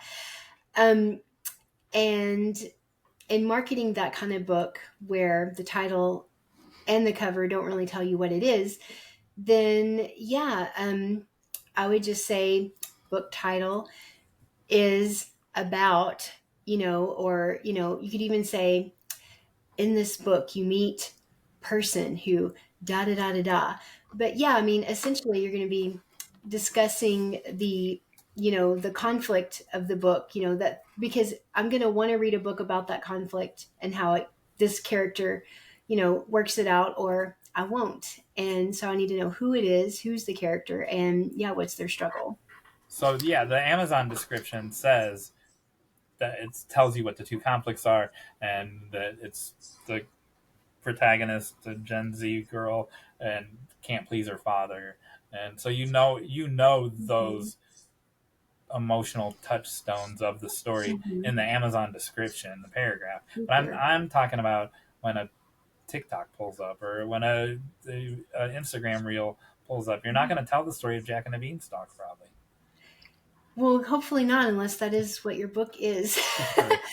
But I mean, yeah, like it doesn't really matter what the title or the cover is. I think, to answer your question, there are a million ways that you can create an entryway through which someone might come into your world of other people who are also interested in your book and what you're doing. So you could just like read a little bit from maybe an opener of a chapter or something. You could maybe, the first line of your book should be amazing. And if it is, you could just kind of start with that to reel people in. You could talk about not just your protagonist, but your villain, or if it's not a person, it could be a thing that they're against. You could talk about how it feels to be up against a thing like the thing. To just get people to relate to it. You could do a poll that's like, if you were in this situation, what would you do? And then it's like, read the book to see what the character does. Oh, actually, that was really good. um, so you're almost crowdsourcing your plot if you wanted to, but So I put discussion questions in the back that are kind cool. of like that. Oh, fun. Kind of. And Great. and then one of them is, why did Jon Meyers make the choice that he made when he wrote this thing? Because everything I do is meta, right? And so Yeah, that's one of the discussion questions as well. I love it. So I And like that you said that. if you get people to send their answers to you, you can infinitely recycle that. You were just reading some reviews that people wrote, not even the description that the author had of their book. And once people are reviewing your book, you can take those reviews, that becomes content. But the thing I was going to say about your discussion questions, if there's some way that you can interact with those readers and get them to interact with you and have them send you what their answers are, you would have content for miles. You would be building relationships with them in a whole new way. And it doesn't have to be a lot. You could just write back and say, wow, I can't believe you took the time to be so thorough. I'm so humbled and impressed. Thank you. Or just like one thing that they said and be like, oh, you're the first person who noticed that. You could say that to like 3 pages that they've sent you. Thankfully, we don't have to do it as if we were English professors and like have something to say about every paragraph so they know that we did read it. So yeah, that could be really cool as well. And the next novel, which I don't know why I'm not talking about it, because it's literally on this one isn't even on my website yet. Shame on me. But the one that's not done is on my website, and the world awaits your creative genius. It does exactly that. It solicits the readers to take it to the next level. And Fantastic. you remember when we had our lunch that we talked about that in a whole new way. And so yeah, you could also have book studies for the people that have your book, to do like a 6-week or a 4-week. These are usually free in the beginning, just where you can just assemble your readers. And for you, it's almost like market research to be like, who bought my book? And then like, who is going to show up to this thing? And then, you could just go through the discussion questions. Since you already have them, there could be a format that you've already created that could lend itself there. But that's also a great way to keep the people that, have your first book really emotionally engaged, not just with what they enjoyed in that book, but also with you as an author, so they're more invested in what your next thing is too. I have a final question before you give a call to action, and it'll give Matisko time to think of a final question, unless she's got 20 of them already. I saw her writing something down. That what do you do if, and I think I know the answer, but I don't want to, got to phrase my question so it's not a leading question. What do you do with Matisko, who writes in 5 different genres? That's so funny. That was one of my questions. Because I am having a problem where I'm alienating some of my audience, because I've written books that are very age appropriate, and then I've written books that are really not age appropriate. So then that divide alienates like both people, weirdly. That's interesting. I'm so glad you mentioned the age divide, because I guess like appropriate mature content. Yeah, I mean, appropriate and inappropriate is a different conversation than just fiction and poetry, because I mean, Margaret Atwood goes back and forth in those worlds seamlessly, and I don't see why more authors aren't also doing it. I think they're afraid more than that people actually don't want it. And they're just practicing their craft, which is not a bad thing. But for the age appropriate part, I guess, if they're middle graders, and then you've got, well, it's more like, it's like I'll write a book that's like clean, not a lot of cursing, not like any kind of mature sexual content, and then I'll write like a romance that's a bit hot and heavy. And those things isolate readers fast. Yeah, that is interesting. Okay, so it's not so much about age appropriate necessarily. It's just like whether it's PG or R. Yeah. That's a good way to put it. Yeah. I would look at why they're choosing your books. There's going to be something these two audiences have in common that is bringing them to you in particular. And I would look for what that is and be able to speak to that, such that you hold the people that are here for this. They like your PG books because they're really interested in this. And then I'm here for their romance books because I'm really interested in this. And then when you're doing a PG book, even though that's not what I want because I'm over here, I still find you interesting. I find your project interesting. I'm not going to disengage. I'm just going to wait for the next thing. I think for you, then it would be really important to build a very strong personal brand that owns both of those things. And it's really who you are, because I have a friend who writes genre fiction in the romance category, and she just does that. She has a pen name. She is prolific, hundreds of them. And she doesn't need a personal brand. There is a brand, there is an account, a social media account for the pen name, which is where the readers go to find this, persona. And, that's what she does. But they just want the romance books as fast as she can crank them out. They don't really need or care about the author. But I think if you're going to have me stick around, if she's suddenly doing a sci-fi book and she doesn't want to lose her audience, it's going to be much more important that they're interested in her. So even if they're not interested in this one project, they're interested enough in her that they're going to stay. So that was that answer was what I was trying to not put in my leading question, because that would be my answer, is that you're the common denominator. So, and the fact that you are multi-genre, that's Neil Gaiman's a bad word now, but that you can be multi-genre, but then you're the brand, that's Matisko, and then and then the other thing is, I think that we, not necessarily me or you, but maybe you, we focus on those.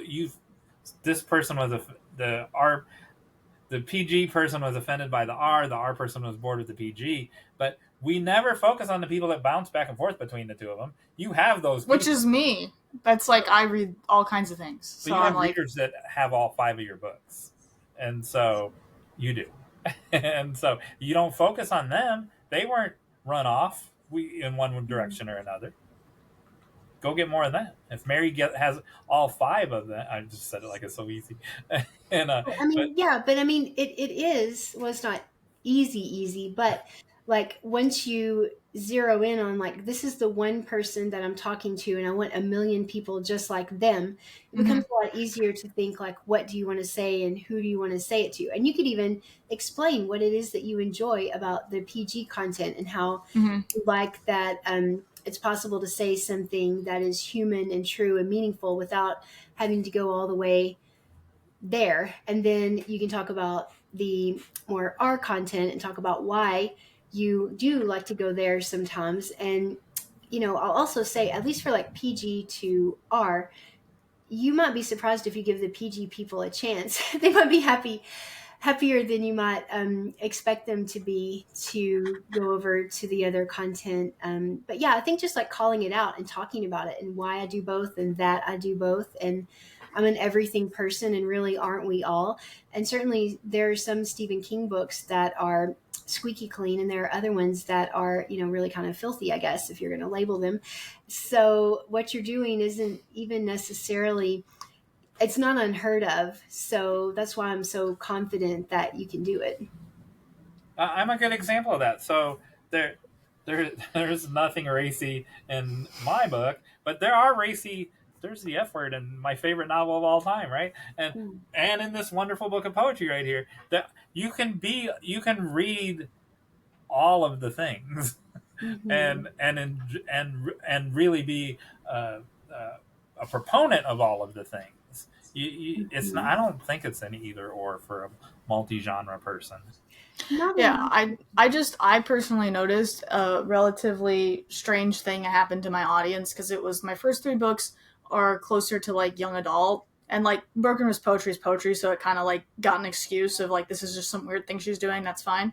And then I switched to romance for my most recent 2, and it's like my audience, it's like the audience I had built, most of them disappeared, and then I got a new audience for my romance books, and I'm very worried about what's going to happen when I release something that isn't romance, if they're going to go too, and then the other people are already gone.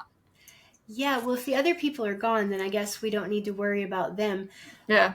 It could also be smart, though, because you're talking about genre. If you were not talking about genre fiction, I would give you different advice. But just because of the example with my friend who writes serial romance novels under a pen name, I would just keep that account, the romance novel account, and then I would start another account for this very different project, because you are right. Like people that are genre people and they came just for that thing and they eat it for Yeah. breakfast and they just want more of the thing that they want more of. That's a very different reason someone would be reading from just, you go into the library and ask the librarian, hey, what's a good book you read recently? I want to read Yeah. something new. And this is something I've been thinking about. But marketing a book outside of genre is very difficult, and it's like maybe I just shouldn't think about things in terms of genre anymore. Maybe I'm writing things that don't like, because my books don't really fit into genre fiction very well. Most of the times they're comments on genre fiction. So like I tend to write like my version of whatever kind of book. So like I write my version of fantasy romance, and it makes a lot of commentary about what's normal, like within like a story. It's not like that. So then it's one of those things where when people get my book, a lot of times it doesn't fit into the genre. So at this point, whenever I publish, I'm like, it's literary fiction. Like, Cool. I was just like thinking good luck. about satire too, and satire is, if you're, because you're like making fun, right, of the thing that you're doing while you are doing it. Mm-hmm. And I love satirical writers. Kurt Vonnegut obviously is one. I've been thinking about him throughout this whole interview, and I wasn't thinking. I was like, how am I going to drop? Because I have the same birthday he has. You really? Yeah, November 11th. That is so awesome. Yeah. In drama, Joe Ortner, there it is, British guy, and he does a lot of that. And if you're going to be a satirical writer and you're making fun of all the genres, that can also be a whole brand. And I know for the romance people that are kind of there for the genre, it might be a culture shock to some of them, but for the ones that stayed because they were into that part, then there's no reason to think that they might not want to just stay with you for the satire in general. I am a satire consumer. I don't like genre fiction of any sort. I don't even like literary fiction. I am so picky with my, just from all my, training. It has to be amazing or I'm just like, oh. But satire I'm in for. I like to make fun of the things. No. I wouldn't say it's satire. It's just like weird commentary, I guess. I don't know. So, like what? Yeah. It's an example. Well, so I'll talk about, so Bridge of the Beyond is my fantasy romance, right? And it follows like druids. She has magical powers and there are monsters, and it's like a man, and he comes from an empire that's heavily based off the Roman Empire and the Roman Empire's expansion. Her culture is based on like what would be like the Germanic tribes of Europe. And so I was kind of looking at Book Talk, and everyone's talking about like Fourth Wing and like those kinds of, there's dragons and there's like a court and all these things. And I'm sitting here and there's like mate bonds and all this stuff. And I'm like, okay, like if we're actually in a world that has some kind of magical element, but still has some gender elements, like what does that actually look like? Because this doesn't feel like something that makes sense to me. And so I ended up creating this romance that is so realistic that people find it kind of like uncomfortable. Like I wanted to make, instead of making like the ideal male character who does everything perfect and is like really just like handsome and whatever, I'm like, no, this is a guy he's really controlling, because that's huge in that genre, is the controlling, overbearing like mate who's like, I'm gonna protect you, da da da. And it's like he does it, and then it doesn't feel the same kind of romantic. Almost, it's like, why is he acting like that? That's weird. And like whatever. And so people are a little uncomfortable. Like people, it's really funny because my readers are interesting, because some of my readers are like, he's crazy and abusive, and I'm like, no, he's actually just like a normal man. I tried to give a normal man the traits that have been hyper romanticized in this genre. And so he has like that going on, and other people are like, I'm obsessed with him, he's perfect. And so it's interesting how some people accepted him but other people didn't. Anyway, what were you gonna say? I think I would call that satire. Oh really? Yeah, because you're commenting on the thing that you're doing. So yeah, because I was listening in case it was genre bending, because sometimes you're bending. I thought maybe it was genre bending. People have said that. And I couldn't identify what it would be bending with. Like it's maybe, a feminist or, that kind of, maybe there's that kind of critique on top of it, but it's really that critique on top of the conventions of the genre. So that would make it maybe a feminist satire. Ooh. But then, yeah. So, go ahead. And I know it was the F word. You don't have to call it feminist if you want to call it. What I'm trying. I love the F word. Yeah. Oh, great! Woo! Let's say it. As do I. That's fine. So I would not run away from that either. So have you read lots of Vonnegut or not, as Matisko? No, I haven't. So when Dr. Cindy says satire, she means that. She doesn't mean Saturday Night Live, right? Yeah. She means I don't like. Well, here's the thing: is I don't like comedy a lot. It's hard for me to find something funny. So it's a weakness of mine. What I was going to ask is this? And I have something else to say about Vonnegut too. I have so many things to say. So would you call? So Wes Anderson does this, where I love Wes Anderson. He's my favorite director, my favorite screenwriter, but the people in a Wes Anderson film don't talk like we do. They talk in a hyper realism, and all of those things are exaggerated. So like the toxic masculinity of your guy in your novel would be. He's not toxic. He's just a little much. He sounds toxic to me. But it would be a hyper realism where there's some grounding in. This is how a lot of those men are, but then I'm turning it up to 11, and so is it like that? Hyperrealism? It might be close to hyper. It might be close to. I think it's like almost uncanny valley. Oh. More than like hyperrealism, where you're like, oh, this is starting to kind of remind me of people like I've talked to and dated. But we're in like a fantasy world, and I feel like that's getting a little odd. Basically, I just kind of strip back some of the hyper romanticization of these kinds of situations. Yeah. So even though it is a romance, it's a little bit strange, and so it more closely mirrors what romance is like in real life. Yeah. Well, yeah, I mean, that's like some of Shakespeare's poems, right? The one that's about, oh, help me out, Jon Myers. The, like, how, like, You're where coming to is me it- for Shakespeare advice? Like, where That's is rough. it? Where is it in this moment? You're the one that's like, like you're supposed to be beautiful and perfect. You're supposed to be this, like, gorgeous bosom. You're supposed to have these, like, rosy cheeks, but instead you are this and that. Instead you are a real person, but then the end of the poem is like, and that's why I love you so much, because you're not an ideal that cannot be realized. You are the real thing. I can touch you, and I want a real person. I don't want this, like, fantasy person.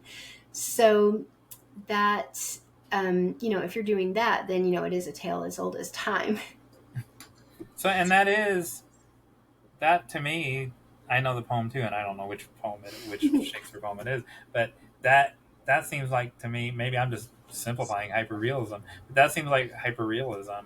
And then when you said Uncanny Valley, so that was one, and again, I don't share in this criticism, but that was a criticism of Asteroid City, Wes Anderson film, that because they were isolated and they were quarantined in this little town because of the events, and it happened after we were all locked down, and they're like, this was too much Uncanny Valley. It was like based on something real, but none of this would really happen on our Earth, in our town. But that was the point of it, so that's why I don't agree with that criticism. But so Uncanny Valley, Yeah, you're your that's own usually genre. my point. Yeah. The name of that poem is "My Mistress's Eyes Are Nothing Like the Sun." That's the Oh, Aw. first one of the poem. I knew. Like, let me have it. But yes, I was also listening, and That sounded really confident. that was great. All right, anything else you want to ask her before we get a call to action out of her? I have a real quick question, because Okay. we were No, talking a little bit about genre and such, and so I was going to ask how you feel about, like, I think genres are breaking down and tropes are becoming like the thing that people talk about, like what's inside the book. So it'll be like, say, like the one bed trope is massive, or people hate specific tropes like surprise pregnancy, and this is all within fiction, right? But it's like, because that's my biggest wheelhouse, but I don't know what the tropes are in nonfiction or what other people are doing. And so I was just wondering how you feel about people advertising with tropes. yeah, so I would almost think of it as like the archetype, but I feel like it's probably the same thing. Yes, I would like the way so memoirs are where that would come in. Do I want to read a memoir about a woman who battled cancer, or do I not? Yeah. I don't just want a memoir. So yeah, in that regard, I would lean into the plot, the what is happening, because you only want people who want to read about that, right? It's really hard. We don't want to bait and switch. It doesn't serve us at all to sell a book under, I'm just going to say, false pretenses. I'm going to say under such a shroud of mystery that they don't really know what it's going to be until they get there, and then they get in and hate it and leave a bad review and try to return it if they bought it as an ebook, and that actually costs the author money. So that is really don't return an ebook unless it's truly terrible, everyone, because you are taking money away from the author, not just the royalty, but like it actually costs them. Yeah, I try to give the book, or like, especially if it's all, try to give it to someone you think would like it if you don't like the book. exactly. There are things you can do. Yeah, and so like I was working on a nonfiction book, but it has a lot of personal stories in it that could be a little bit polarizing. So on the back of her book, we've got, she takes you through her experience of, being in foster care and being molested and because like if you're not on board for those kind of topics, this book is probably not for you. And it's really important to help people make that decision when they're making a purchasing decision, Right. instead of like suddenly they're on page 30 and it's like, whoa, that was not what I thought I was getting into. All right. Yeah, no, it's good advice. I could listen to you two talk for all day. I have a feeling that we could as well. Yeah. All right, call to action, Dr. Cindy. Yes, if you want Let's to go. hang out with me, yes, on the internet and in email newsletter things, go to cindychildress.com/quiz. There you can take my Discover Your Number One Best-Selling Author Personality Quiz. You get a detailed report of what it is about the way that you write and the way you approach writing that makes you best suited to write your book in a certain manner. So very juicy. Go check that out. Very cool. And then report back to us how, Matisko, how do they tell us the results of their quiz? They can tell us by commenting down below, and we will read it and the viewer response, and then we'll talk about it, and it'll be fun. Yes, and tag me as well, especially Yes. if you have a question about your result or you're just really excited or surprised about it. I love to hear those things. Or you don't like it. I've heard that more than once, and I enjoy hearing that feedback as well. It's all good feedback. Oh. Very cool. The other thing I was going to say about Vonnegut, and then I forgot, was so on Amazon, this book that's been out for 2 days, not because you like this, Jon Meyers, you also like this, but other people who have viewed this book that's only existed for 2 days, it was 2 Richard Brodigan books, neither one of them this, and 3 Vonnegut books. How weird is that? Like they were in my brain. Oh. And there's no reference to either one of those authors, like in any of the book blurbs or anything. Explain that, Dr. Cindy. I will. You must have some key words that are similar to their words that are getting you lumped together in the good old algorithm. That I just are part of my subconscious, that are part of my DNA. Absolutely. If you did not use a tool like KDP Rocket to strategically, yes, then you very well could have accidentally stumbled into some very high value keywords, which is totally a thing that happens. Yeah, I did not use any of the, I know about those tools. I did not use any of those tools. Sure. And I used my brain. And, Ooh. but I was trying to remember what they were, like feel good, rural, small town,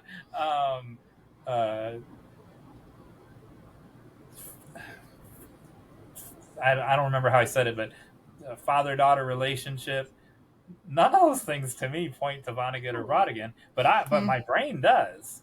Well, I will go look for your book and look at your description and see if I get any ideas.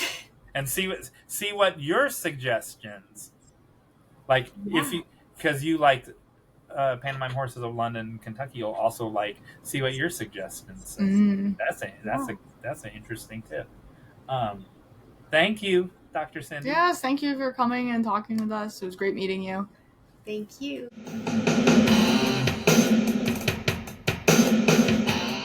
Man, that was great. Learn a lot. And I said it in front of her, and I'll say it behind her back. I could listen to you two talk the whole. What about it did you like? That's very vague. I like when people that are so different have conversations. You're just so very different. And you're both wonderful people on your own right, but you're so different. And I like the conversation of the Venn diagram of what I just witnessed. It was amazing. Yeah. Well, it's interesting. She helped me more than I can help her. You know, so the advice that she gave me, I will probably utilize and think about for quite some time, and might, improve my marketing ability in the long run. So I think that's cool. Mm-hmm. She's always very helpful. What was your favorite thing that you said? was your favorite moment? I liked discussing my like make it about me. I liked discussing my personal issue with like the fact that I jump like genre so much, because I found the answer in the discussion of like what am I really doing, and the answer is I write the story to the story, and whatever goes in it is around the idea.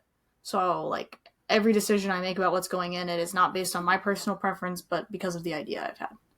So I'm really here for story, and that's why I'm doing all kinds of weird things. So that was helpful to me to like realize what it is that, or like to think about it in terms of like I am like this weird person who's like jumping genres and never sticking to anything, and the reason why is because I'm thinking about what a story is and like what it means to be a person, and that's like what I'm thinking about, and I'm thinking about it from every angle, and that's why I keep moving ideas and like whether or not there's sex in my book, or whether or not there's like a war in my book with like murder and stuff, and or if it's just people in a small town like having little small town people problems. It's like I'm thinking about being like a person, and there's a lot to being a person in a lot of different scenarios, and so I think I can lean on being like a plotty story-y person. When you downplay, so you're brilliant, and that was the brilliant. Here's how I know you're brilliant. When you downplay your brilliance, quit making that face. When you downplay your can't control my face. brilliance, you're doing a disservice. And when people put story first, which is what you just got done doing, you're 100% correct. Nothing else matters. And so it's not, I wrote this book because I had something to say or whatever. No, you service the story. And that's how I know you're a brilliant writer and a brilliant person, because you service the story.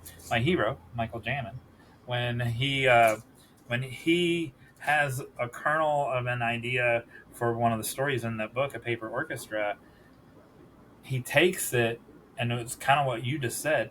He'll take the core thing, the core of the story, and then he'll look at it from every possible angle, and it's all through the lens of story. And then what if this, and then what if that, and what if, and then it winds up to be these wonderful, heartfelt stories. So I want you to right now admit you're brilliant. I won't do that, but thanks for the invite. Thought I could. Good try. Good try. This is real sneaky.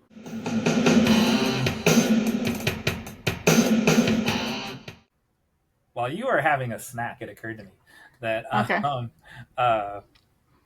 poetry can impact our real lives. And so I was fortunate enough to see Ada Limon speak, and she was the National Poet Laureate, whatever that official title is, our national poet, a few years ago. And she was only the second one ever. That was 2 years in a row. They're like, you're so good, we're going to keep you for a second year. And so, and that happened like in the 1800s or something. And then there was one other person. There's a secondary, like, designate poet, like a assistant to the regional manager kind of poet. And there was one other person, and I think it was Wendell Berry. There was one other person who had both of those 2 years in a row. And so 2 of those 3 people were from Kentucky, which was amazing. And anyway, so she has it. So while you were having your snack, I went and pulled the trash cans from the road back up against the house, behind the house. And that, that sound that makes when everyone's rolling their trash cans down the driveway. She has this poem where in the first stanza it talks about the thunder, like hearing the thunder of these people all rolling their cans down the driveway at the same time. And I cannot take my trash can back to the house without thinking about that powerful poem that was written by the National Poet Laureate a few years ago. And I can never unknow that feeling of rolling those trash cans.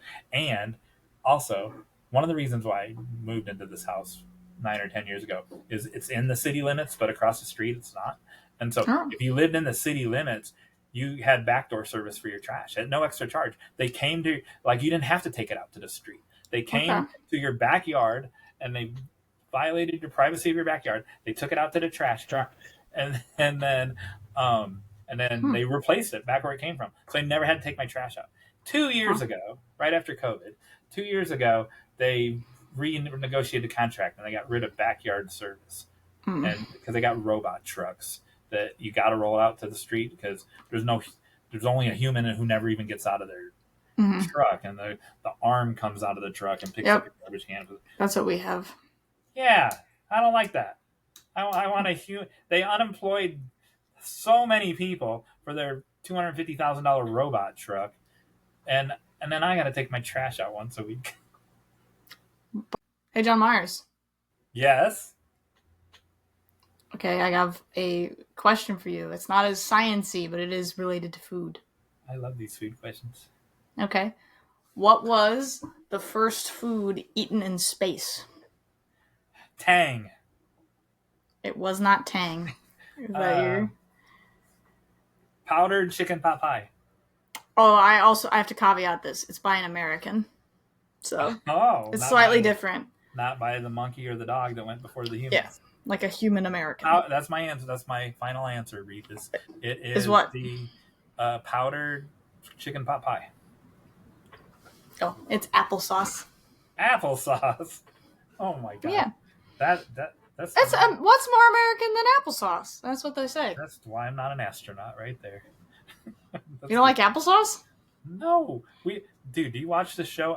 We literally talked about that is not that's something I would give to the homeless people. Didn't we talk about that? Maybe we did. Yeah, I like applesauce. I know you told me that. But I use it to make peanut butter protein balls. I would eat those, but for my gains. Okay. Anyway,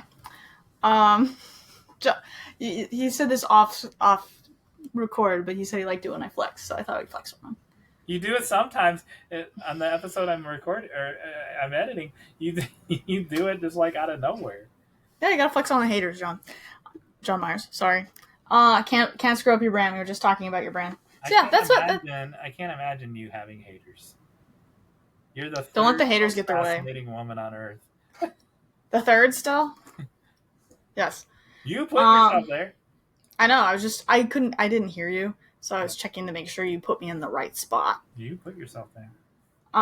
That's your brand, man. You've created. Yeah, that's my brand. You've created your own brand. Yeah, I don't have a brand. Tell me more about this applesauce that you speak of. Well, it's just in general, astronauts, they need to make the food weigh less, and applesauce is an easy thing to dehydrate and rehydrate. So anything that can be dehydrated is really good to move around. It's cheaper to move, but I have a good one for you. We're gonna sidetrack here. We're talking a little bit about ethical choices, right? Yes. What's a higher ethical choice in terms of than applesauce? Fossil fuel? No, in terms of fossil fuel uses, water that's being shipped across the country that's in glass, or a plastic one? I would just guess plastic because it weighs less, but I don't know that answer. Yeah, so the plastic weighs less, so it's takes less energy to move. So if the glass water bottle that you're buying is not from really close by, it's very petroleum heavy in terms of production. And this is true for almost all food products in terms of their weight. So how much something weighs really determines how much it costs to ship. So people try to make things not weigh so much. And weight tends to come from water, right? So dehydrated things like pasta. Pasta, you get quite a bit of calorie for a relatively low buck, and it's because it's a dehydrated food. So that's kind of the thing. So when you're making those kinds of choices, it's important to remember how far something's moved. And that's why people who are really green earth involved, they're you should shop local, and it's just because it's cheaper to get a pack of blueberries. Well, I'm in Indiana, it's from Michigan, than say from overseas. Why would I get blueberries from that far away? My uncle Ronnie had a blueberry farm in Plymouth, Indiana. Really? How about that? What's it called? No, he had. This He is had? a long time ago. Yeah. Oh, okay.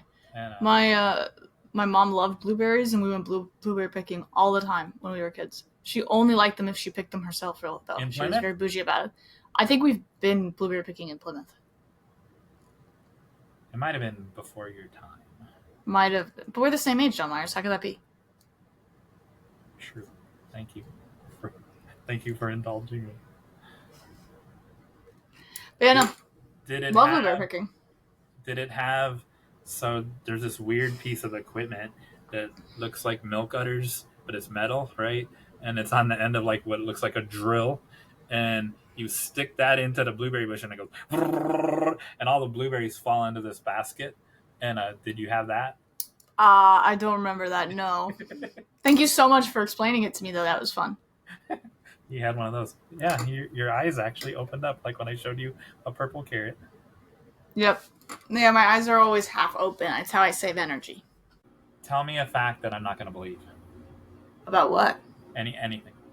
You believe me all the time. You think the best of everyone, Mr. Rogers. How am I supposed to know what you won't believe? That's why I want to, and this is leading to something, and it's hard for it to pop up because I believe everything. And but like when you were a kid, and most kids, I didn't, but most kids believe that the moon was made out of green cheese.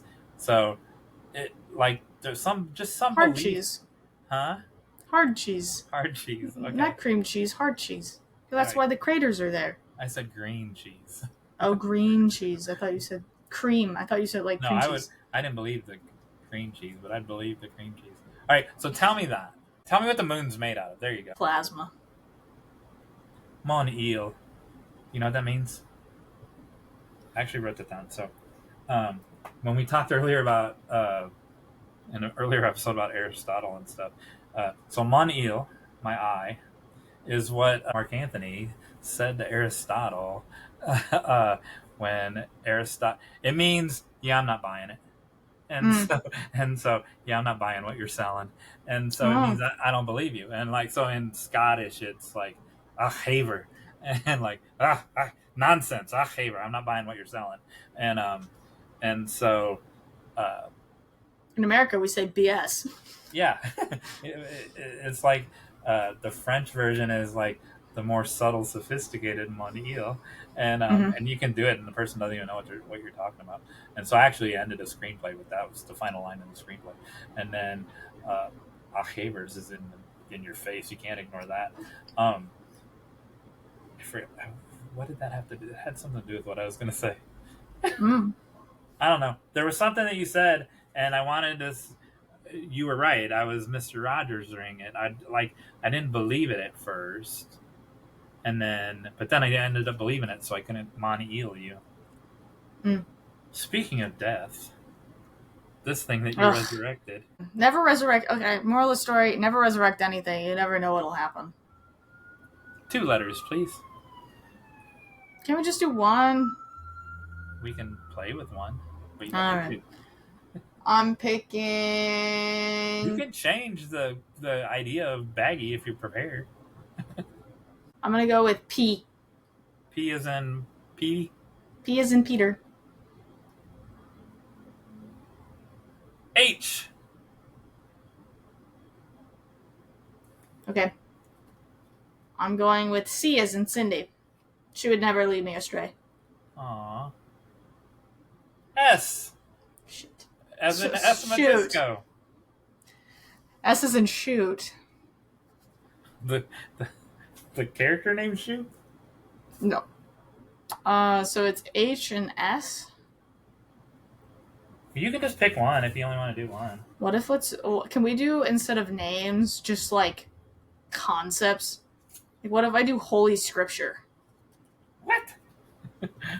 Okay, high school. Ooh, that's a good one. Homeschool.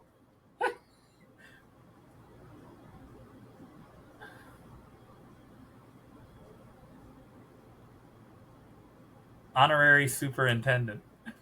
Okay. Hot soup. I might just quit to let you win that one.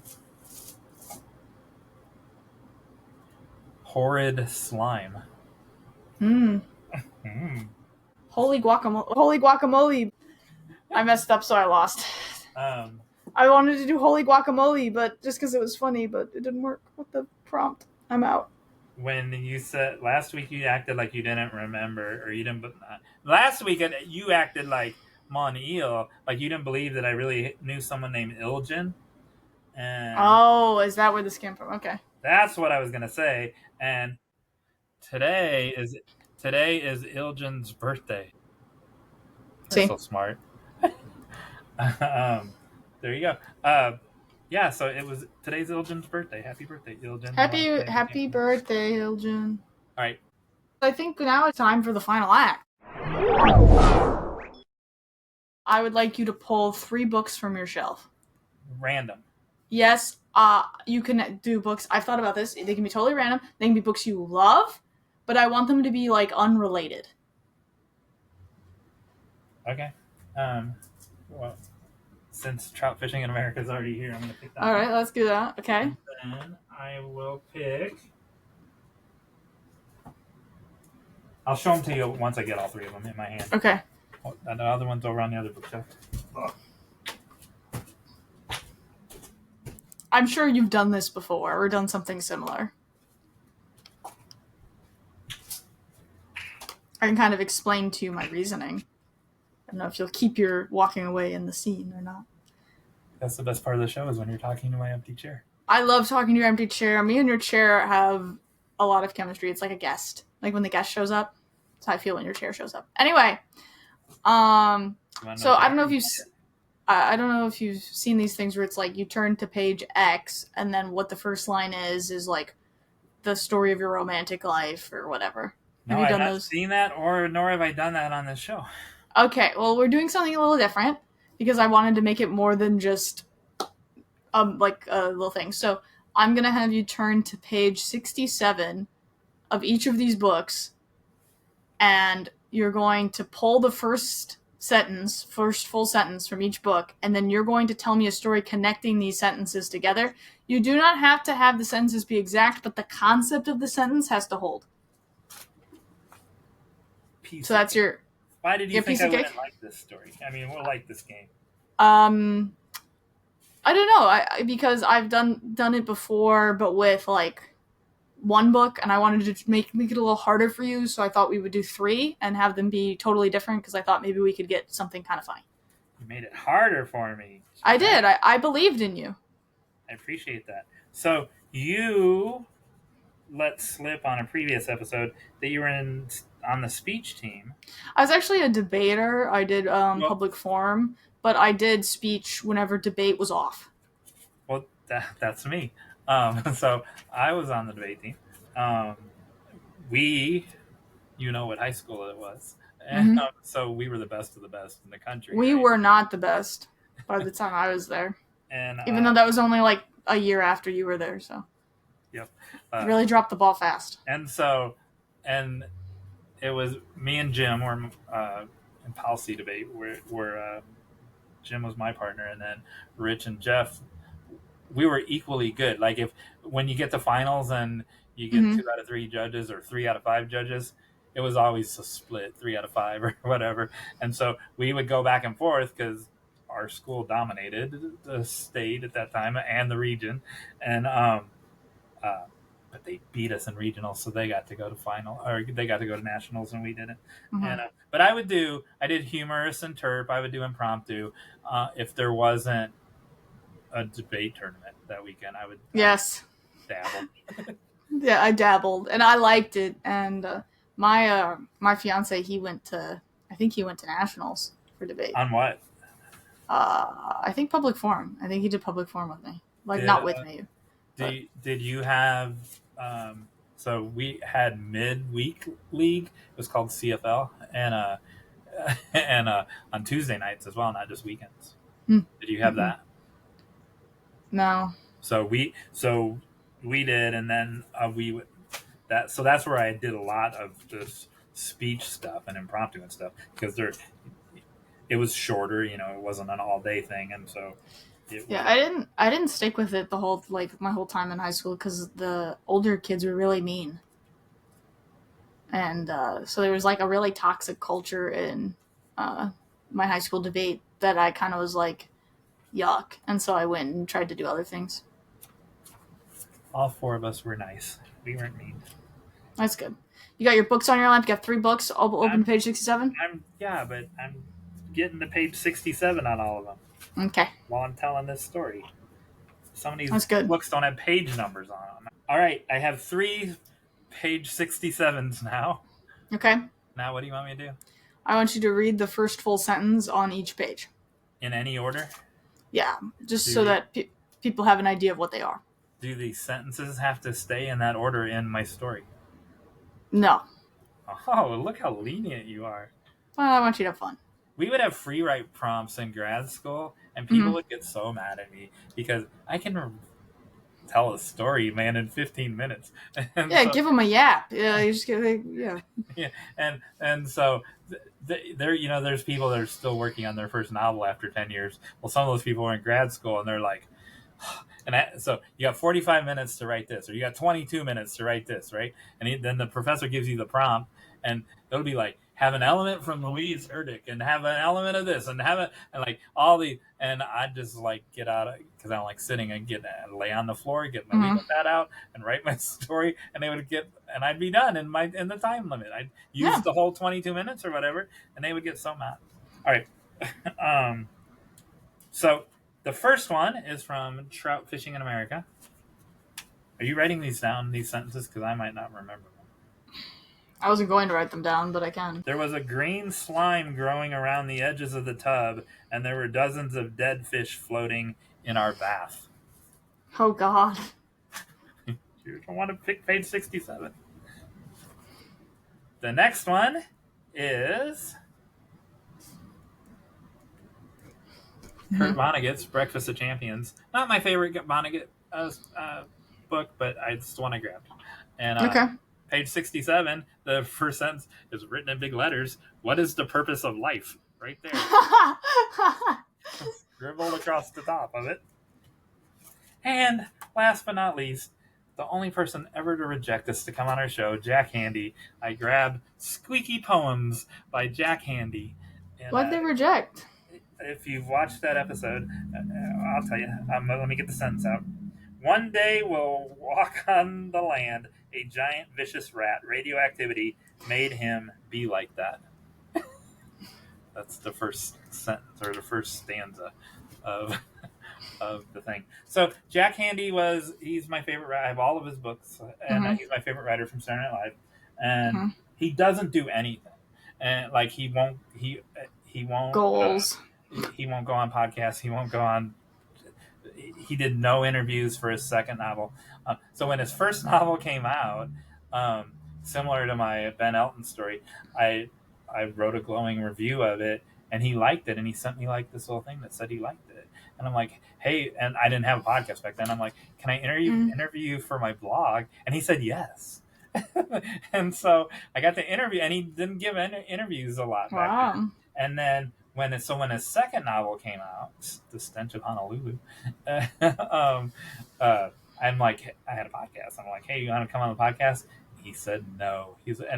Bob said, you've never been rejected? And I'm like, no, we haven't been rejected yet. And Emily was still here at that point. And then the very next week, here came the rejection from Jack Handy.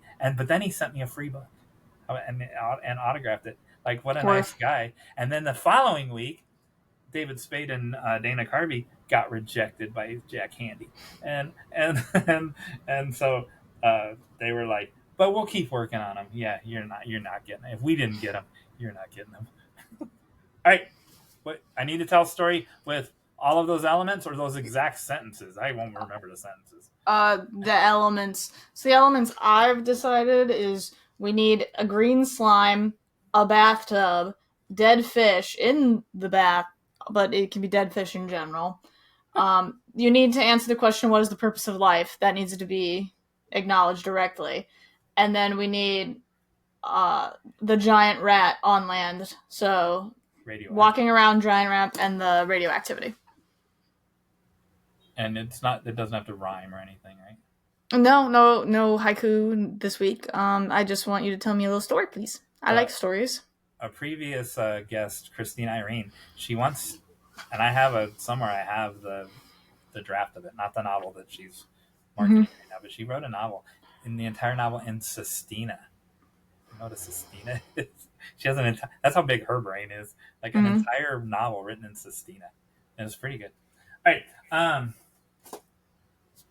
The title of my story. Oh yeah, flash fiction. Like, let's go. Do what? It's a flash fiction piece. Yeah. The title of my story is, I don't have to write it down, right? I can just do that in my head. Yeah. The title of my story is, What is the Purpose of Life? Amazing. It has a protagonist, it has a goal, and it has some conflict. So, let's give the rat a name. So, radioactive rat Randy. My middle name is Randall, by the way, in case you want to play guess the middle name. Too late now, I blew it. I don't even have a first name. We don't have middle names. Radioactive rat named Randy. It was a simple goal. He just wanted. You thought I was going to say cheese, but no. He wanted Bugs Bunny carrot, and he did that. He was the only rat. It might have been because he's radioactive. He's the only rat that didn't care for cheese. It upset his stomach. Quite honestly. Oh, he's lactose intolerant? Probably, or maybe it was just the radiation. Who knows? This is a great story. Someone needs to be writing this down. Luckily, we're recording, so we're good. So Riverside doesn't scrape. If we were on Zoom, AI would be scraping this story and stealing. Oh my god. So anyway, radioactive rat named Randy wants the Bugs Bunny carrot. Unfortunately, it's inside your refrigerator. In my refrigerator? He's not getting that. Yeah, I know. So, you're the obstacle, man. And I didn't know I'd be in the story. Okay. Story of your life, isn't it? And so, I'm protecting my fridge. And, like in any good story, you're not the only obstacle. I hate to burst your bubble. And so he has to get through the bathtub full of dead fish to get, because one of the dead fish has, you thought I was going to say a coin in it, and because he needs the coin to get past you to get into the refrigerator. You think I'm going to fall to money? The capitalist that you are. Anti-capitalist. You can't bribe me. And then but inside the fish, no coin. Guess what was inside the fish? What? Baby carrot. Not a Bugs Bunny carrot, a baby carrot. It's close. And then, so it's kind of gross, but the giant radioactive rat pulls the baby carrot out of the dead fish and then approaches you. And you say, "What's the password, Randy, the radioactive rat?" And he had watched a previous episode, and he had watched earlier in this episode because it's meta, and he knew that the password was not a word but a phrase. What is the purpose of life? And so he tells you the password, and you're like, and he gets it right. What is the purpose of life? But you I don't know. You don't lie, so I don't know if it's you refuse the password. He didn't pass your CAPTCHA. He couldn't pick out which one was the traffic light or something. I don't know. He's a rat. He's a radioactive rat. He can't do a CAPTCHA. And so you're like, sorry, you're not getting past me to get to the Bugs Bunny carrot in my refrigerator. And then fortunately he remembers he had the slimy green baby carrot, your favorite food, in his rat pocket, and he's like, here, this is orange, pretend this is the slimy carrot. He's like, you're like, do it, say you can't pass, here I have what is the purpose of life? I'm supposed to say that? No, I'm Randy the rat telling you okay. What is the purpose of life? It's not for me to answer, Randy. That's my password. You have to let me through. No, that's not the password. Will this change your mind? And he pulls out the slimy carrot with the green slime on it. And we all know from a previous episode, Matisko cannot pass up a baby carrot, no matter how slimy. And she That's not says, true. yes, you may. Here, allow me to open the refrigerator for you. And he gets his baby carrot. He gets to see inside the refrigerator, even though I don't. And they lived happily ever after. Actually, I got E. coli and I died. And scene. Ew. All right, good job though. Oh my goodness. What? That was hard. Was it? It didn't feel hard. You were just memeing.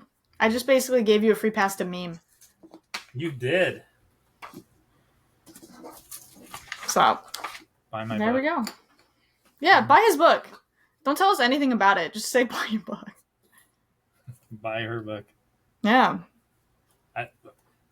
I like the title because it's high concept. We know what we're getting with this book. That is a high concept title. That's what people like about it. Yep. Somebody's wrist broke and it's mine. You and Jaws. Jaws was a surprisingly good movie. I watched it kind of late in life and I was like, Oh no. it can't be that good. And then I watched it, I'm like, it was that good. Are you okay? Are you With what? healthy? I know Yeah. you're not healthy because we've already established that, but are you okay? Like, are you going to be with us for a while? Yeah. Well, then how do you know it's late in life? Well, 100 years I didn't watch it as like a kid. I watched it at like 23. Oh, okay. I thought you were saying you were leaving us. I don't know. I'll disappear into the ether. We don't know. All right. We couldn't have done it without you. Oh, man. Couldn't have done it without you.